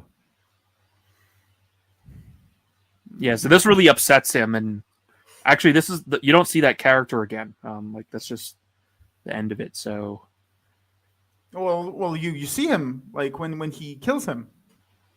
oh, Yeah, when they you're rush right. the house, and he says the poem, right? It's like it's the humble home defense. It is what the games like, the Call of Duty Zombies. That's what it's for. It's preparing the American for the final confrontation with the dark obscurity.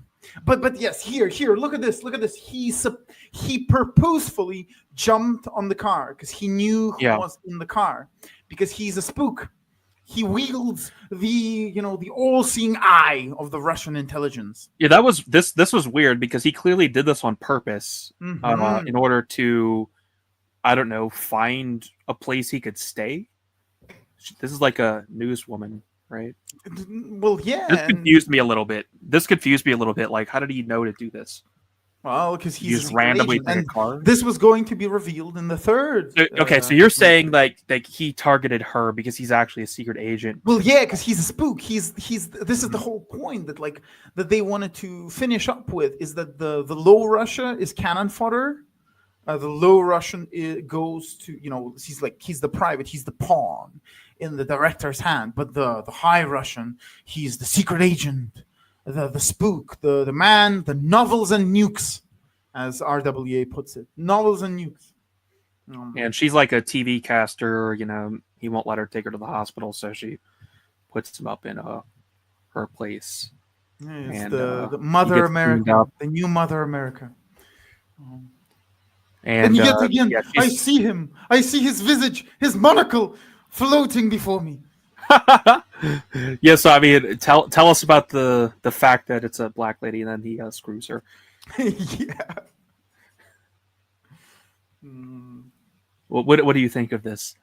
Yeah, well, I said it. It's Julius Evola. Julius Evola is always here with us. He's attached to America like a tick. He's the intellectual tick. He's the outgrowth, a skin tag permanently hanging on by a thread. And then he comes back. He will save the Mother Russia, the prostituted one. And he goes, and this is a very funny scene, for the American, for the Quayan, for the Mott. So he has his first ethnic enrichment moment. Hostile NPCs swarm the man. But he's not. He has the Call of Duty Zombies implanted into his brain. It is always there. He hasn't even played the games because there are no games. Call of Duty wasn't even out yet. But he knows this. He's prepared for the home defense. Night one. Look at that. Pow. Hook left, hook right. And then they go, he gets arrested because, of course, the white man gets arrested. He's the one that gets arrested by the Zogbots. But those are southern Zogbots. And actually, like right now in the police station, right? Those are all real policemen. These aren't actors. Interesting. So they just, I guess the director was like, hey, want to be in a movie? I don't know. We have say an these APB lines on a white male. Yeah, so I mean, he gets released from the police. Like it's claimed that he beat up a hooker, but the police officer who lets him go knows what happened. So he's unable. So why does the twin brother of the guy who died, who was murdered by the Russian gangsters, he finally gets him on telephone, the hockey player who's got this bad contract that he's trying to help him get out of. Why did he tries to call him, but he specifically doesn't pick up the phone earlier in the movie? He's got no money. He wants some money. I mean, there was a scene where he comes up to the bankomat, poor ATM. So this is the guy he's been looking for, why he came here, and his twin brother's murdered. Yep. And then we see, of course, the pipe gun making, the humble pipe gun We love pipe He's guns. making a pipe gun. When I was a little kid in Russia, early 2000s Russia, people were making pipe guns left and right. I remember I had a book on like things, funny crafts a Russian boy can do. And there was a pipe gun making in it, you take a pipe, you take the All right. Don't explain it on YouTube. well, it's on YouTube, it's in the movie. But this was, my dad encouraged me to make a pipe gun, all that stuff. But yes, here we have. This is interesting. The whole time his brother has been just like partying, just like doing nothing. And the Ukrainians actually found him finally. They try to kill him, and obviously, he takes care of it. But yeah, he's just like living it up in America. Meanwhile, Danila is trying to resolve the situation. Here's the line he says. Yeah. She's like, what the hell? Russians don't desert their own at war. So yeah, this is the theme we've been talking about the whole time. Yeah, and this is a phrase that people still use, that like officials use in Russian communication, And I mean, like, a lot of phrases from this movie are used by like politicians. A lot of people that when they talk about war, they're like, "Русские своих не бросают," right? The hours will not be left to their, alone. We will not throw them to the winds. In fact, when the Tatar goes to the nightclub, not nightclub, but he's in Little Odessa dance club, he sees the Ukrainians. It is before that, I'm pretty sure. So he buys a gun from wait, that's before. Before that, we got to see the Tatar, right? Look, it is, but no, that's a different one. You got to go before. It's all contiguous. No, well, maybe you're actually right. You know what? It's after that. Okay, let's go. He buys a gun, right? Classic American scene. What can you tell me about the expressions on the obscurities' faces? Yeah, let me go. Yeah, this guy is absolutely. He's absolutely like freaked out of his mind. Have you ever seen a black man do that? Grow pale with fright and fear.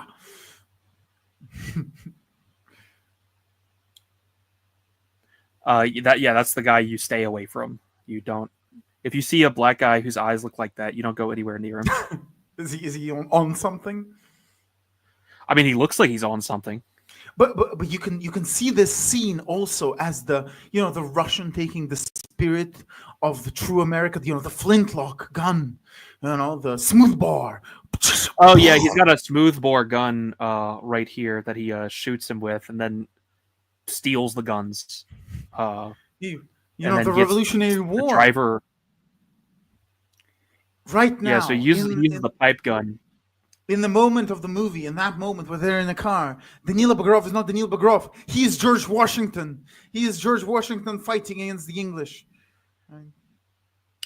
That's what it is. And of course, this is a great scene too. The home defense scene, of course. This is like the ideal illegal immigrant, to be honest, because he is an illegal immigrant since he came under here on false. No, but he's not an immigrant. He's a tourist. Whatever. He's a foreigner coming into America, but he wastes some pimps and and then he goes away. That's the most important part. He fucking leaves. Yeah, he comes to America, he wastes some pimps, and then he leaves with one of his countrymen. So it's net -1. Well, I guess his brother stays in jail, but we'll get to that.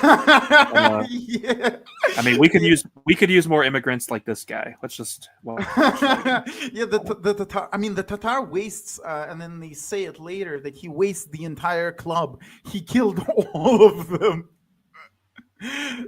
Yeah, look. Okay, so this is the scene you want to get to. So he does actually save his fellow countrywoman from the pimp, but now they have to complete their business. They have a very important, very important discussion where he says, "Well, why do they always say how are you? Why do they always say how are you?" And she says, "Well, do they really want to know how am I?"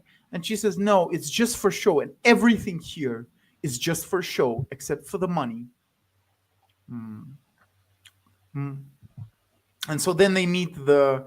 Let's go. We're gonna surprise our viewers with what the Tatar looks like. Yeah, I mean, he looks like a freaking cowboy. He's like he's hanging out with these two women the whole time. He's like, I guess he's at like casinos and clubs and shit. He's. Meanwhile, while Danila is actually like at the absolute bottom, he's just like having a great time.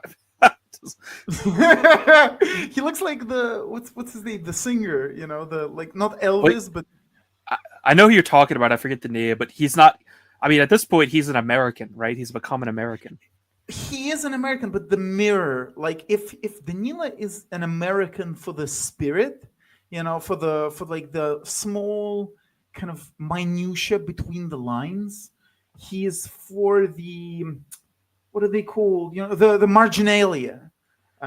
So Bagarov is for this like American survival, for the steps, for the road movie, for the travel, for the truck drive, for the goodness, for charity, for like being poor, I guess, in America. Because being poor in America is kind of like being poor in Russia, but it's a little bit better and it's a little bit more, I guess, beautiful. Pennsylvania, the wilds, still unexplored as of yet. I mean, cryptids, the humble American cryptid. And the cryptids in America, they're not always bad, but they're also kind of dangerous. You have the humble skinwalker and the Bigfoot, but the Bigfoot isn't as aggressive, right? But you have all kinds of monsters. I mean, that reminds the Russian. I am somewhere where people will understand me when I talk about all the things that want to rape me and kill me in the night. So Europeans won't get that. No. They're having this conversation about like the Tatar kind of wants to stay in America because he's like in Moscow. He sees that the power is here. They have all the money, and he feels powerful now because he says money rules the world, and those he doesn't really have a lot of money by right? Everyone. It's like here, so he wants to be here.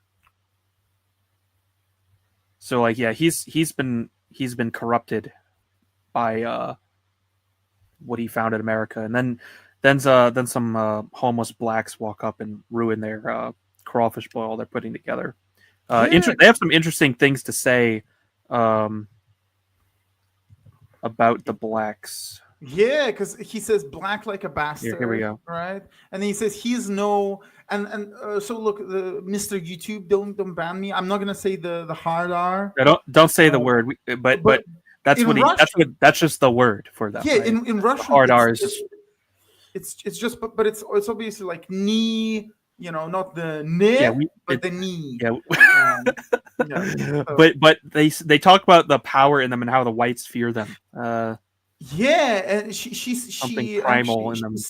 Exactly, something the mother Russia is like the blacks are stronger because there's something primal in them, something the Russians have lost. Of course, the two Russians are like, "What are you talking about, you crazy bitch?"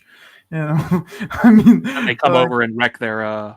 But it's the reason why the black was like he wrecked his crawfish isn't actually because he called him the R word, but because the first phoneme, the knee, and they fear the knee. You have the humble George Floyd. He was killed by the knee. It is a demon. It is a cryptid for the blacks in America. They are hunted throughout the states, throughout the Soviet Union by the divine knee of justice. But I think that's it for the interactions with blacks in the film. But now he's hiding his gun in the club where he's going to do, he's going to take everyone out. Basically, the guy's working and for.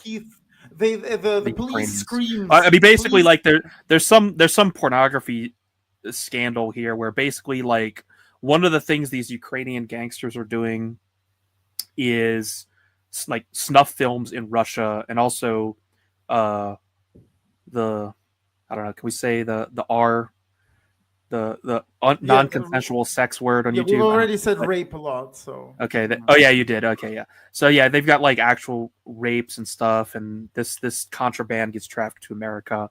Yeah, it's bought by the Americans. Yes. That's the thing. But they watch a Russian concert in that American bar. He tried just there to get into the office, right? Of the American Menace. Interesting that he's named Menace. Actually, I just when you pronounce his name, but it's Mennis, not like Menace. But I didn't pick up on that until I said it out loud. I wonder if that's intentional. The sort of course it is. Anyway, he can't just get to the office, right? So he's got to raid this club where his people are running the contraband, basically, to find out where his office is. And then actually, after he does, he climbs the exterior staircase all the way up to go to his office. Do you have any? Yeah, this is the what a thrill. I'm searching and I melt into you.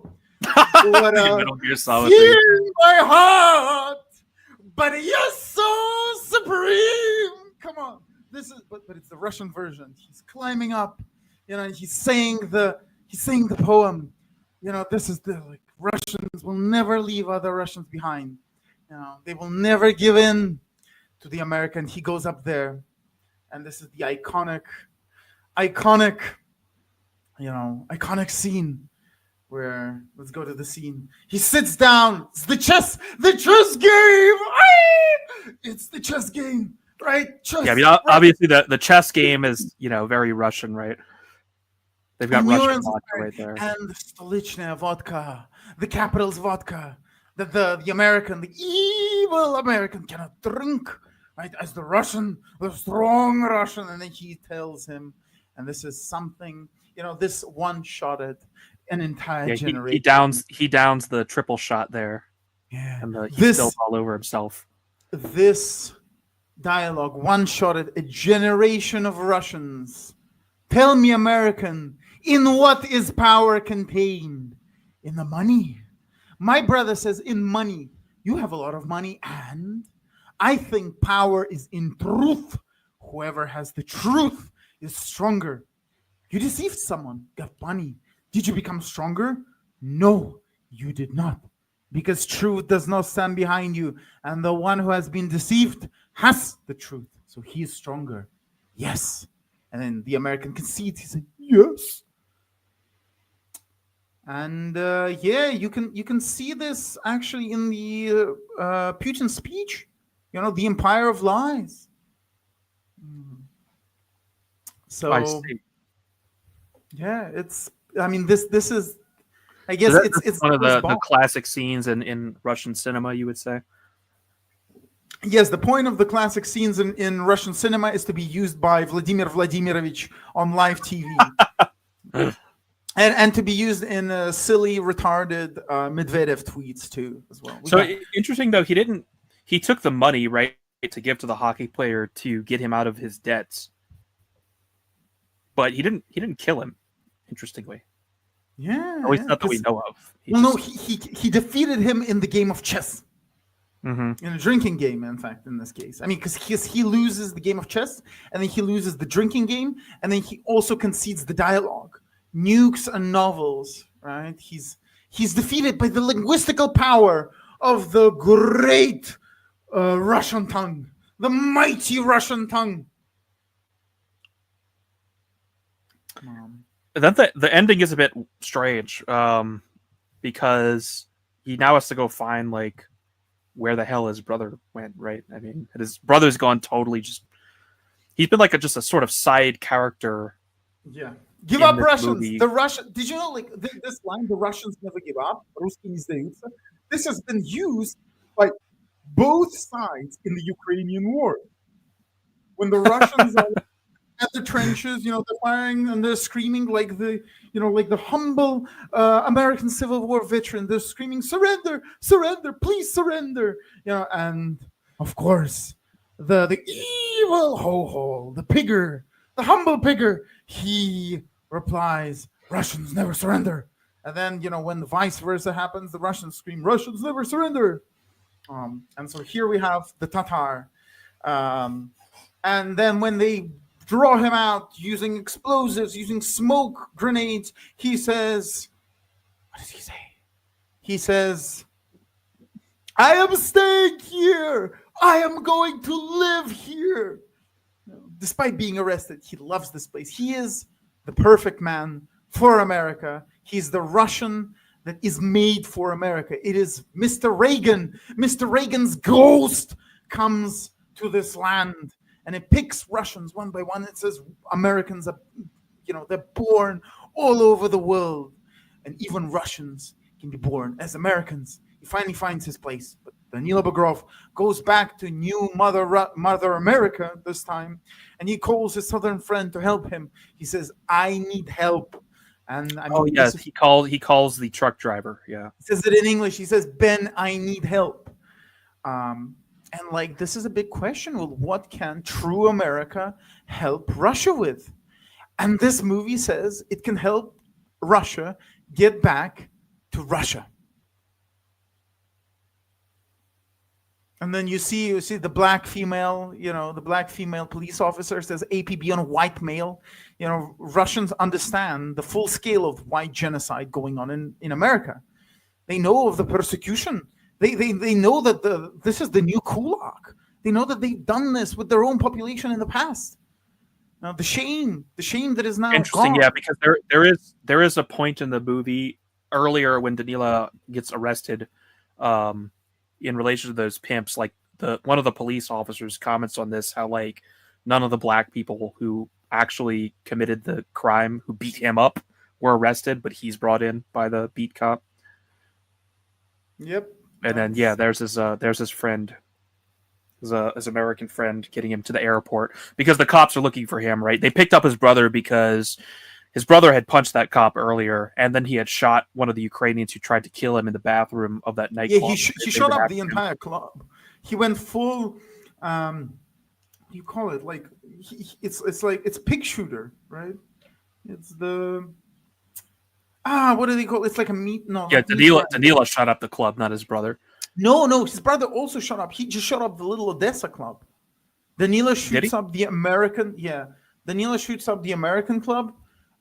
This guy shoots up. In fact, the police say, when he kills the guy in the toilet, he goes further and he begins killing all the Ukrainian gangsters. And they say it at the end. In the movie. No. They say it at the end. The police say it. Yeah. Okay, I gotcha. Yeah. So and then they get out here. It's not clear.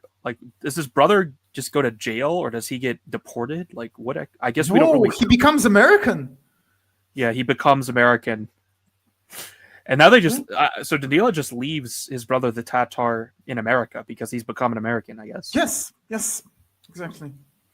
And then they fly back. They fly back first class. Everyone wants them out, and they want out as well. And then, it's a little bit corny, but let's go. Look at this. So they run, and then the guys at the airport, they tell the woman, the Mother Russia, returning, free of prostitution now, brought back by the High Russian. And they tell, you can never come back to America. You have broken immigration law. And she just shows them the middle finger. Says, fuck you. Yeah, I'm not coming back. Yeah, we're never coming back.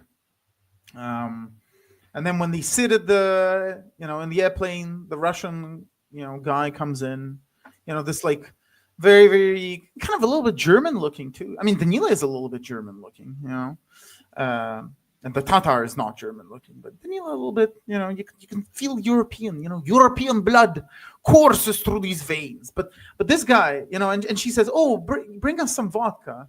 And she says, oh, we don't serve drinks. And then she reveals herself. She reveals herself as the true Mother Russia. Bold, diseased, but ours. And then she says, we're flying home. We're going home. And he understands. And this is I thought that was an interesting moment at the end where he understands the symbolic nature of this journey. We hear goodbye, America, where I've never been and where I will never go to, because they did not, Danila understands that this is not real America because he has seen real America and this is not it. The USA is not real America. It is the brethren moon. You have reason, you have Rome, you have the synthetic one called trauma, and this is something in between. This is the offspring. This is maybe the parasite, the lice. Like whales have lice on them that are just adapted for the whales. Well, the USA is lice on the Brethren Moon, the Noosphere predator, Rome. That's what it is. So that's it. And those were the formational Russian movies. Well, I said we go for about 2 hours, so we got like 10 minutes left, I think. Why don't we We can go for a little bit more, but I want to hear from you because I've been explaining this, and I think you have a lot of questions.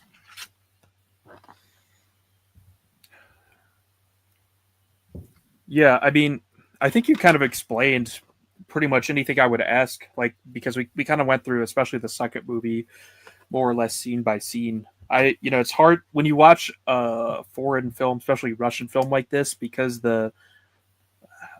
you just can't pick up on the intention of the director quite so easily, because a lot of the scenes don't mean what you would interpret them as in America. I mean, what I want to ask you a bit about the non-existent third movie, which you seem to know something about.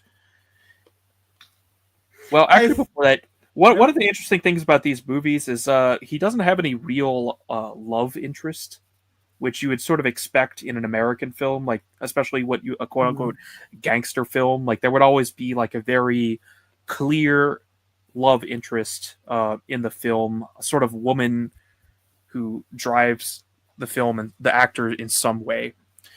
If you think about like films Pacino has been in, for example, women are very present, but in a romantic or sexual way. Whereas in this movie, I don't know if this is typical for Russian films or this variety. The women don't fill the same like sexual or romantic role in the film. They're there, I guess, in this archetypal way that you've described the whole time. Is that like typical for a Russian film or a film in this genre? Like, do you understand what I'm saying? Well, I think a lot of like Russians that listen to this, they'll make a little bit fun of me. They'll say, "Oh no, this isn't as folklorish as you think it is." But like if you ask like AA, he's going to say, "Oh no, it's everything is like that. Like all Russian media is like that. Like it's always archetypal. The man is the Russian man, and the woman is Mother Russia." And I kind of think that way is the same because I've had things to compare it with. I've had especially Italian movies to compare it to, and this he's searching for a true Russia. Maybe in the third movie, what I think that I would do is I would show him as like having kids and like living with this kind of Mother Russia that he's rescued. But then the state comes in and he fights the state in the third movie. He fights the spooks. They're trying to off him because he knows something secret about them. Yeah. So he was going to be a spook in the third movie. I think so. What do you think, or are you sure about that? No. I think it's that way because the script was being written and then things turned out for the worse, as often is the case in Russia. But that was in the prospective script that was being written? I don't know how to tell you. It's like a hunch. I have seen through the veil, through the eye of terror. I have connected to the Russian folklore. So why do you think he was going to be a spook then? I think everything. I think a lot of no. Oh God, I don't know because in the two movies he seems to have like more knowledge than he lets on to. Well, yeah, that's what I asked you at the beginning, right? It's like from watching these two films, I've suspected that his backstory is fake because he says he worked at HQ basically as an office clerk, and that they went to the range and stuff, but he seems highly proficient. Not just with firearms, but with making explosives and all kinds of subterfuge. Yeah, with people, he's very proficient. With people, I mean, the situation he's in. If you look at his background and then what he does, it doesn't make any sense that he should be able to do this. So I think your hunch that he's a spook makes a lot of sense because it would explain the proficiencies and the ways he just sort of flows through all these scenarios with ease, and there's really no explanation on why he should be able to do that. What do you think the significance of that would be? Let's say in the third movie he's a spook. Um, As is what often. would that say about the movies about Russia? There's two ways it could end. It could end with him dying, but it could also end with him going to the underworld, and he will take something and then he will like leave, on the boat like Frodo. He will disappear into the Russian forest, the exit. But also death is also an exit. But so I think I don't know what it would have said about the movies. Probably that um, something like, "Oh, be careful who you're messing with, because even if we don't have weapons, like we can fuck with you, we can fuck with your brains, because we're Russians, we're like the mud people from somewhere, and then you look at us and we seem very European blood, a lot of we love to forgive, and we love to get grudges, and we have like criminals, but everything is different but also very similar. Our linguistics, they're very different, difficult for you to learn. Like CIA says and estimates that to learn Russian proficiently you need 4,000 hours, um, which is a lot. It's much more than something like Italian or French or Dutch, which I think is easiest for maybe Swedish is easiest for the English people to learn. But all the roots of the words, or most of them, are from Greek, from English, from like Germanic, from Latin. Like, what's the problem here? I mean, the sentence structure is pretty Latin, and you have the whole declinations thing. But then you dig a little bit deeper, and then you see that, like, oh, okay, well, a ton of words have unique plurals that you have to remember. And then when you ask Russians about those plurals, they will hallucinate. They will go full schizo. They'll be like, yes, this natural phenomena changes its plural to a completely different word because it is real. And then you ask them, oh, what about this one? And then they say, oh, well, this is because this happens like at this time, and it passes right before your imagination instead of after. You're like, what the fuck? What are you talking about? Is this Russian trolling again? Is this the mysterious Russian soul you were talking me about? You were telling me about. Well,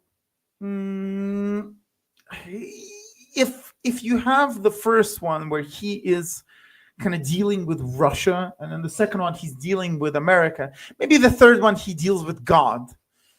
Maybe he meets God at the end, and God gives him a task. He says, well, this is what happens. If you want to break the cycle, the Malthusian circle, you have to do this, really. And if you have to avoid your destiny, you want to go to paradise, you want to be absolved of your sins as a great nation that has committed many, many, many atrocities and will commit many, many, many atrocities more. This is what you have to do. And then, like the moment that movie would have came out, you would have seen like a sea of heads on the Red Square, and they would fly off. It would be a Heaven's Gate, but good, look good Heaven's Gate. Dugin would be somewhere in the corner. He would be melting into the wall. He'd be emitting gay particles that would fly up, and they would form rainbows, and all the gays would burn up in the atmosphere. But the true Russian would continue on to the cosmos, and he will meet his true progenitors.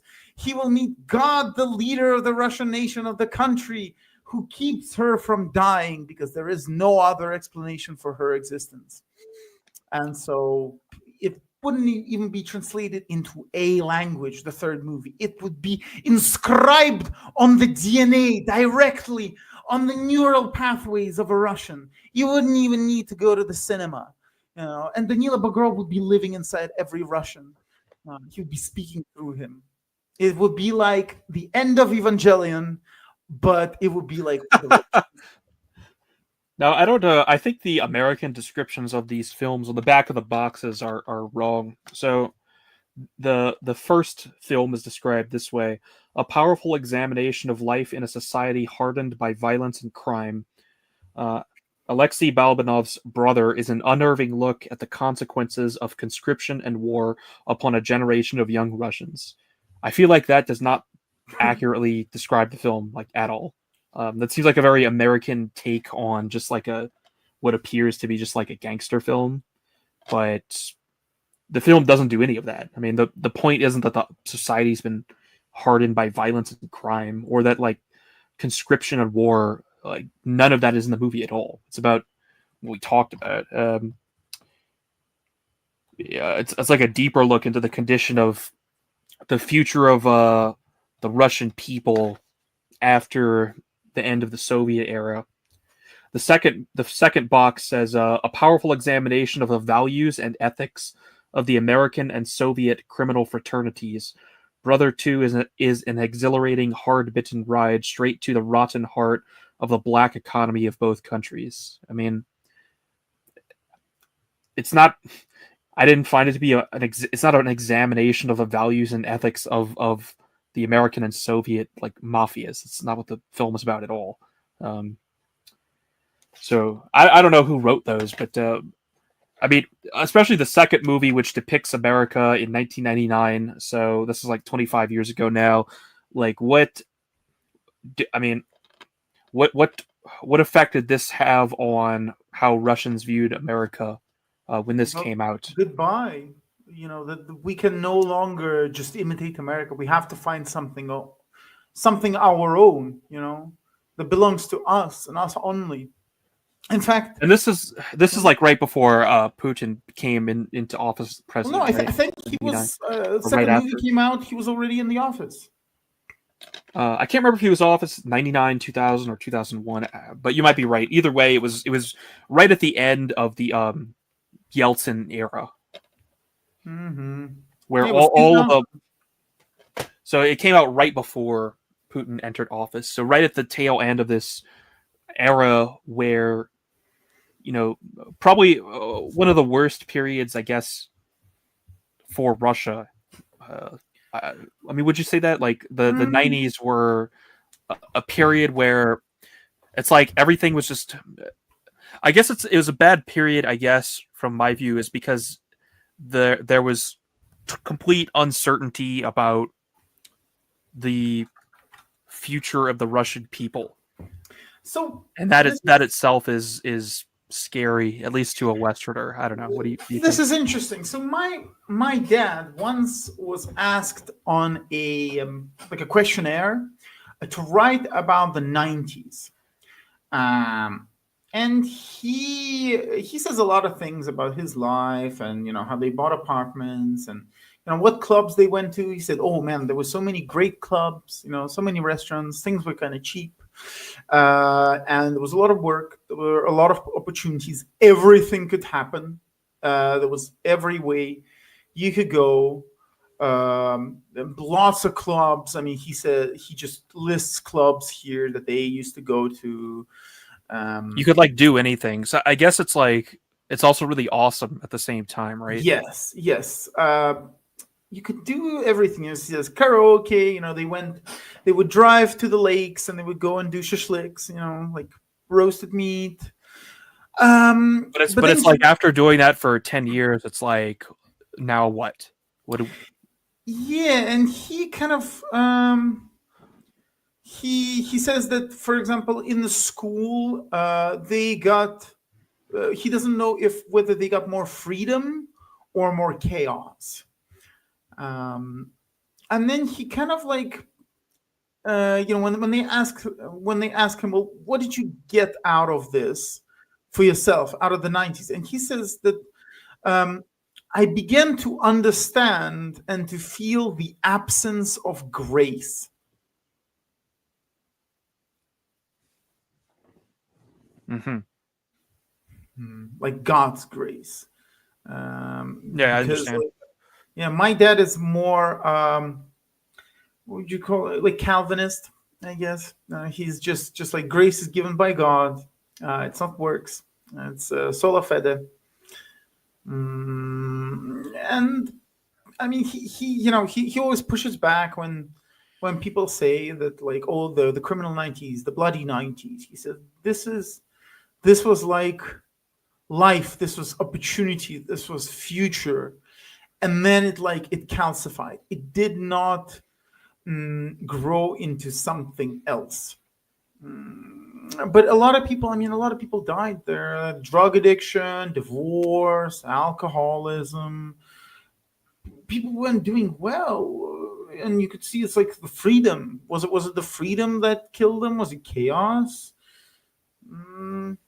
We don't know. Maybe you will never be in a good place ever as like a country, as a people. And Americans, what the Americans are having now is actually worse than the 90s. And it doesn't seem that there's going to be an end, like the normal snotling, the common snotling, or the popolino, as they call them in Italy.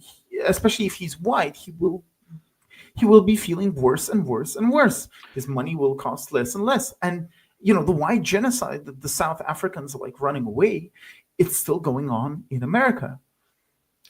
Yeah, in America, you sort of have this like left wing history of the Russian 90s where it's like, oh, look at all the horrible stuff capitalists did to Russia.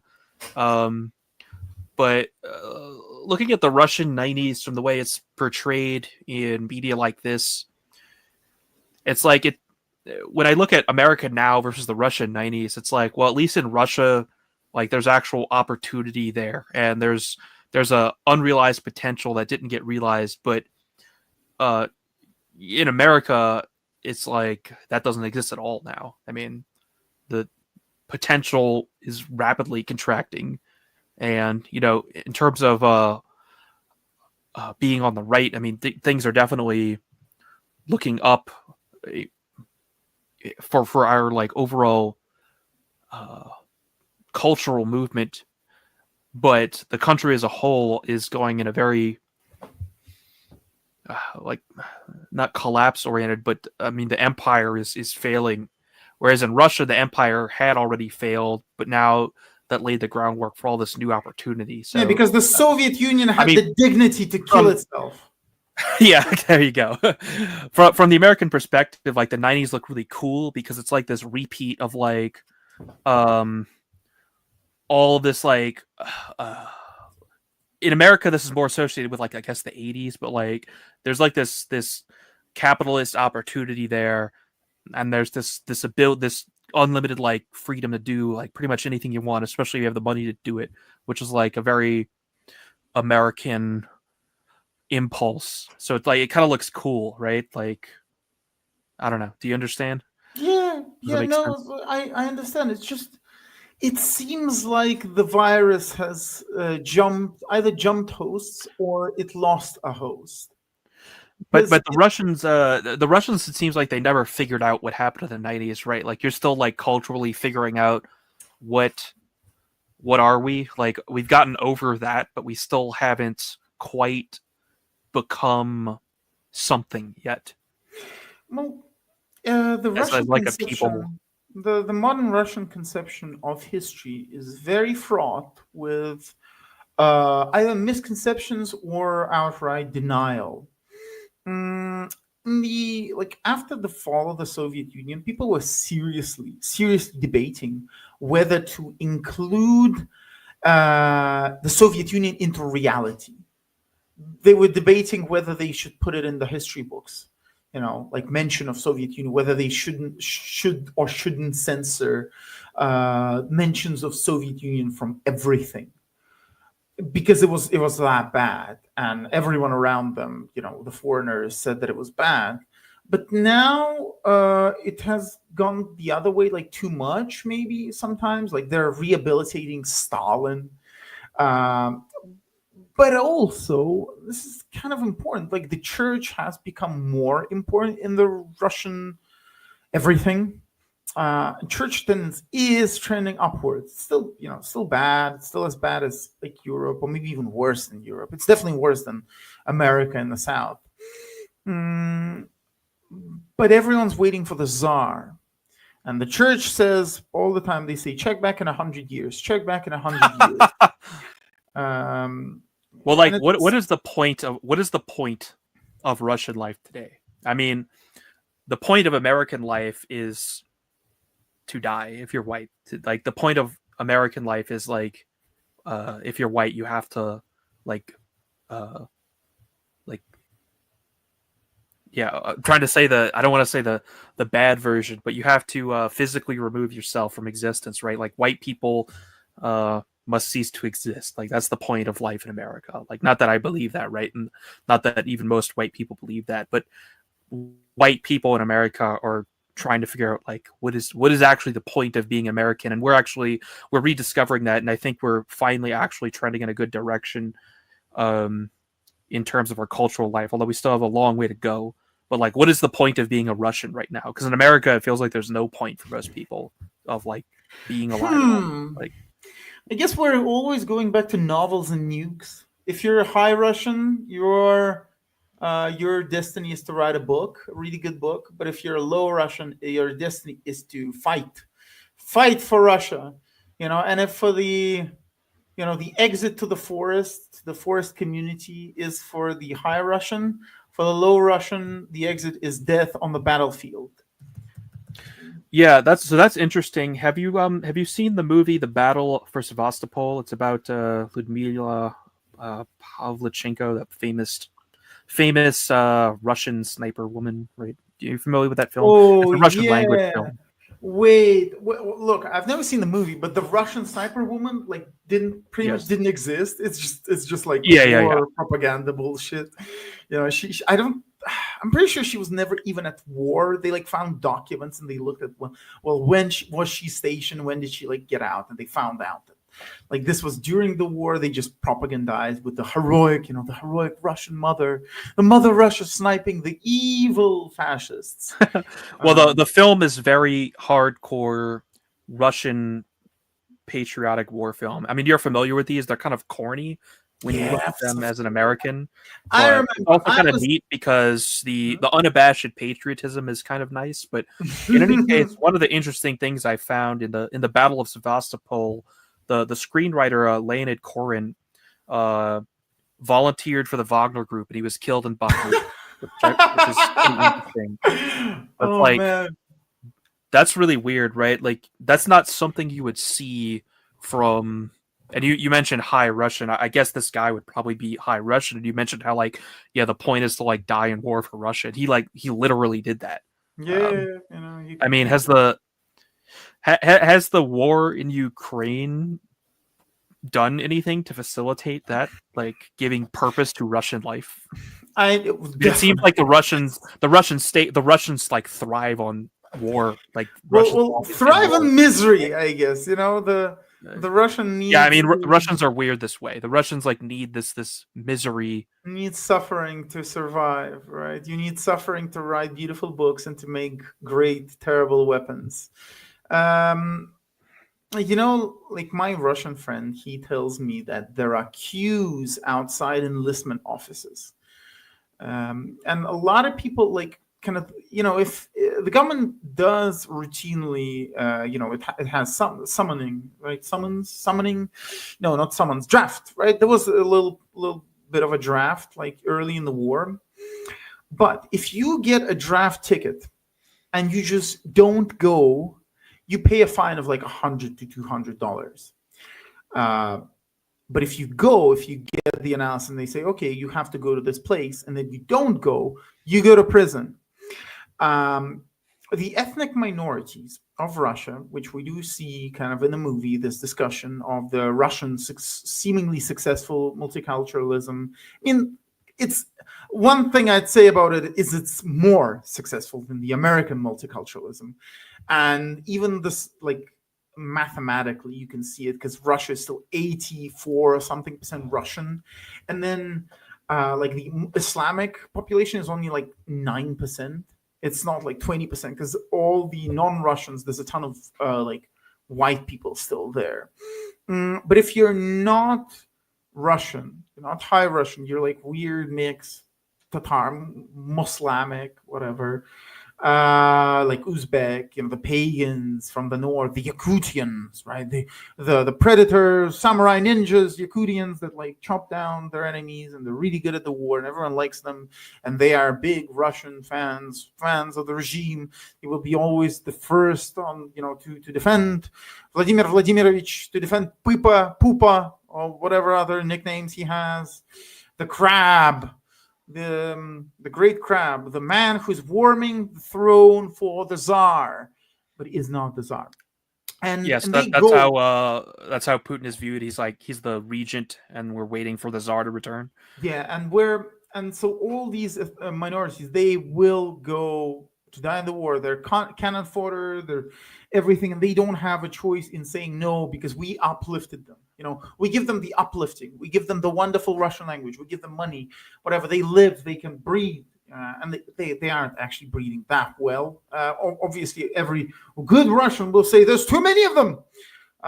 Good, like Russian nationalist. He fears everything. He fears the state, and for good reason. And I'm obviously more on the side of Russian nationalist. But yeah, all these like ethnicities, the prisoners. They cleaned out the streets. They sent all the prisoners to die in the cannon fodder war, the meat grinder, the Bakhmut, laying somewhere out there in the Bakhmut alongside his father, his like grandfather, that all fought this like eternal war. And so, yeah, that is a big thing. Like, you can straight up, you don't have to go to university. You know what you're fighting for. You're fighting for Russia. The enemy that you're fighting Nazis, which are like in the Russian folklore, are like everyone that doesn't like Russia, everyone who's against Russia. And it's good for you. You have a clear sight of your life, and you know that there's always the exit. If you don't like it, you can die. You will die in the war, and suicide. So you will go to paradise.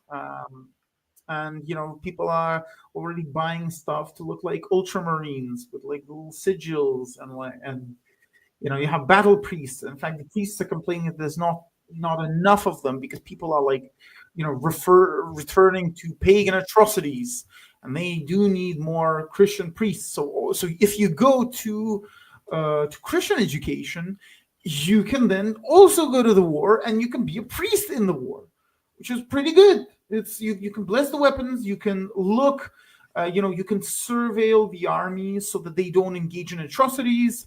Whenever they're like, oh, let's fucking go, oh, we gotta torture this ho-ho. You can be like, no, stop, no torturing. He is your brother. And the people, well, what are they gonna say? Fuck off? No, because you're gonna be like, oh, okay, I'm gonna fucking call you a field commander, and I'm gonna tell you that you're killing the prisoners that we can exchange for our guys. Or that we can torture in prison instead of here on the battlefield. So yeah, but other than that, like life, I guess work is easier to find. Yeah, people, money's tough, still tough, and food isn't that good. It's not as good as like Italy, for example. But criminality is way down, and if you're just a normal Russian, common snotling, even if you use drugs, life is pretty good for you now, but it's not great. And here's a big question that modern countries need to ask themselves: is what, do you want safety or do you want greatness? But if you, like, if you don't want safety, or is safety the most important thing to like that the state should do? Is the state really like a night watchman, or is it a conduit to something amazing, to the stars? Should you even consider safety? Maybe people could live like fucking pirates, yar har fiddle dee dee, and they could just go to space. They could be pirates in space, or maybe pirates underwater, or maybe they could discover a way to leave all of this behind. Maybe you could build the city of God on the corpses of your countrymen. And the city of God will be populated by evil criminals, and it will be very, very dangerous, but it will be the city of God. Well, we don't know, but people are asking those questions. The birth rate now, right, in Russia, big thing, like in America. Elon Musk And in Russia, they're going to look at the law, and they might even introduce it where if a woman wants to abort but doesn't, and she can get money and give her child to the state. And so this is the new Homo Sovieticus, right? But now it's Homo of the Russia. It is the Russian Homo, the new Russian man. Um, and well, there is like the new American man is black, and he lives on EBT and the PPP loans for crab legs. He hunts the crab legs like a lion hunts the antelope, and then from above, the state gives him energy like a big pipeline going up to his veins. That's why they killed the pipeline. That's why Americans, committed 9/11. But for Russia, they destroyed the pipeline, the gas, the gas, the blood fluid of the Russian. It is the natural gas, and they did it because they were jealous. The blacks were jealous of the form of the pipe that was going from Russia to Germany. They said this pipe should be for us. It should give us EBT money. This is why our EBT cards are being rejected at the store. This is why I can't buy liquor or I can't buy chips. It is because of Russia. It is because they built a pipeline, and our pipelines, the veins growing from the state government into us, into our chicken-fed black bodies, because this pipeline is jealous of that one. It is too big. We must destroy it. And then they summoned what do they call it? Like a psychic ghost, the Ahuyaska. No, it's not like Ahuyaska. What did they call it in Dune? Ayabiska. No, it's Asabia, right? It's the black summoned psychic Asabia, and they bombed the pipeline because of jealousy. Well, I think we could about wrap up there. I figured I was looking at the chat a bit. I figured we would probably get a comment like this at some point, as you're very controversial. I don't know. I find everything you say perfectly clear. I mean, it takes a bit of mental effort to follow the way you express ideas, but nothing you have said doesn't make any sense to me. I don't know if it's acquired taste or like IQ issue, but yeah, I mean, I think you provide a really I think you're a good example of a Russian perspective. I would say the Russian perspective, but yeah, I mean, you talk fucking weird, but like, I don't know. I just, I understand what you're saying. It can be difficult to follow, but I think what you're saying makes sense. Look, what do you have in the pipeline? What's happening for you? I mean, pretty much all I do at this point is work on the Old Glory Club. I don't have any plans for the channel. I did want to do one video, but I've already forgotten what it is. I mean, that's the era of just like individual content creators doing videos is over. Occasionally I do interesting live streams with friends. Basically, I just do stuff I want to do on my channel. That's what it's for. That's kind of what it's always been for. But obviously, I mean, if people don't know about the Old Glory Club at this point, I don't know how that has happened. I'll just share the web page really quick, which will show like how you can sign up for everything. But yeah, basically I run this. I mean, with my other over a dozen co-founders, and this is where everything is happening right now on the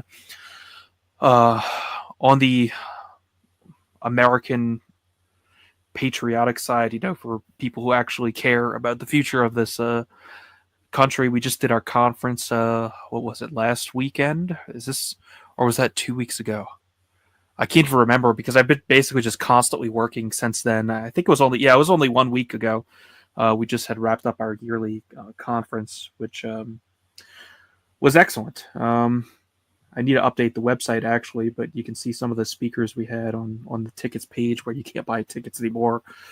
We've got our map page. We've got a lot of action in Tennessee. You can click on your various states and figure out what chapters are operating in. Wow. In that I need to clean this up a little bit. It's that's awesome. Is this your website? Like you do this?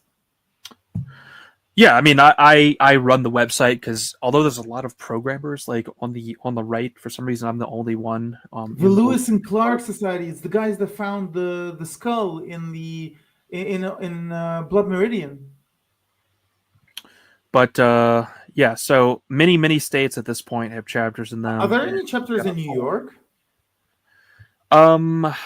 Not yet, but there are 2 proto chapters coming up in New York Mhm. City.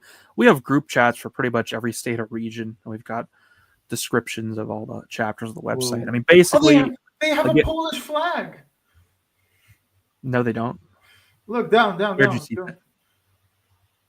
Oh, the Poland. This one? No, that's the St. Louis. I see what you mean, actually, but yeah, no, I don't know the story behind that flag, but that's the chapter actually. Radlib Steven Carson's in, and Wow. Yeah, Radlib is hardcore. I mean, he had a stream where he was like America deserves 9/11. but yes, I mean this has some relation to the French who first explored the area that St. Louis was founded in. But yeah, Yeah, anyway, if you're not Old familiar Glory with Club Old is Glory Club at this awesome. point, I don't know what you're doing. We're basically the preeminent American organization Yeah, you for guys are men of gonna the be right. big. Yes, Like, we're going to grow extremely fast. The early period is over. We're now past, I would say, the initial startup period, and now we're in the period of um, extreme growth. It's great to have all these fraternities where you can form bonds, genuine bonds with your American brothers. Very significant in regard to what we just talked about. But yeah, we've got a few hundred members at this point. you could definitely tie it into, well, what is an American? And you had that question, right? As a recent, what Well, we're kind going of to answer that very soon because we've got a new on the Old Glory Club YouTube channel. We've got a new stream coming up called. I won't give away the title yet, but it's going to cover a series of books. Me and Ryan Turnipseed, and on that question of what is an American, the first book we are going to discuss is Albion's Seed. Albion Sneed? Yeah. Yeah, I knew you were going to say that. Albion's Seed. So Well, you're gonna that'll be have to coming up soon. answer. You're gonna have to answer the questions. Who are America's friends? Who are American brothers? What is American music? What is Mother America or Father America? Uh, and I guess Well, that will be answered over the course of the year. We have a long series of streams planned. Me and Turnipseed and a few guests on occasion. So Turnip Seed is awesome too. he is, yeah. So okay, but let's go ahead and wrap that up. I've now done Yeah. my Well, shilling. yeah, Thanks shilling. for coming on and discussing and providing some interesting insights into Brother and Brother 2. Hopefully that helped some of the American viewers understand the films more. Yeah, maybe they'll watch them. I have like if they one haven't seen them. thing that I'll say about like the Yeah. future hobby. I have on the back burner. I'm translating a short story by Golkovsky, and then working on a think tank of the future. What is a think tank for our sphere, for our thing? What does it look like? And it's also going to be a fat camp because we're all, we should be in better shape. And it's going to be in Sicily because Sicily's awesome. I love Sicily so much. And we're going to be publishing with Consumer, who was the guy who I met at Karlstad. I'm going to be doing a lot of stuff with him. I'm with Schildings because, America and Europe, different goals, different people, different countries. And for now, I'm like the only Italian or Italian. I'm the only person that constantly lives in Italy, that is there in Sicily. And if there are other Italians, like, I gotta know about them. They gotta follow me. They gotta get in touch with me. We'll do a lot of great things together. Yeah, I've got your Twitter handle linked in the description, and also your Substack, so people can find you there if they're tempted to follow you. But okay, yeah. So thanks for coming on, and I'm gonna go ahead. Thank you so much. End the stream. This was fun. Yeah, I'm glad we were finally able to do this. Okay.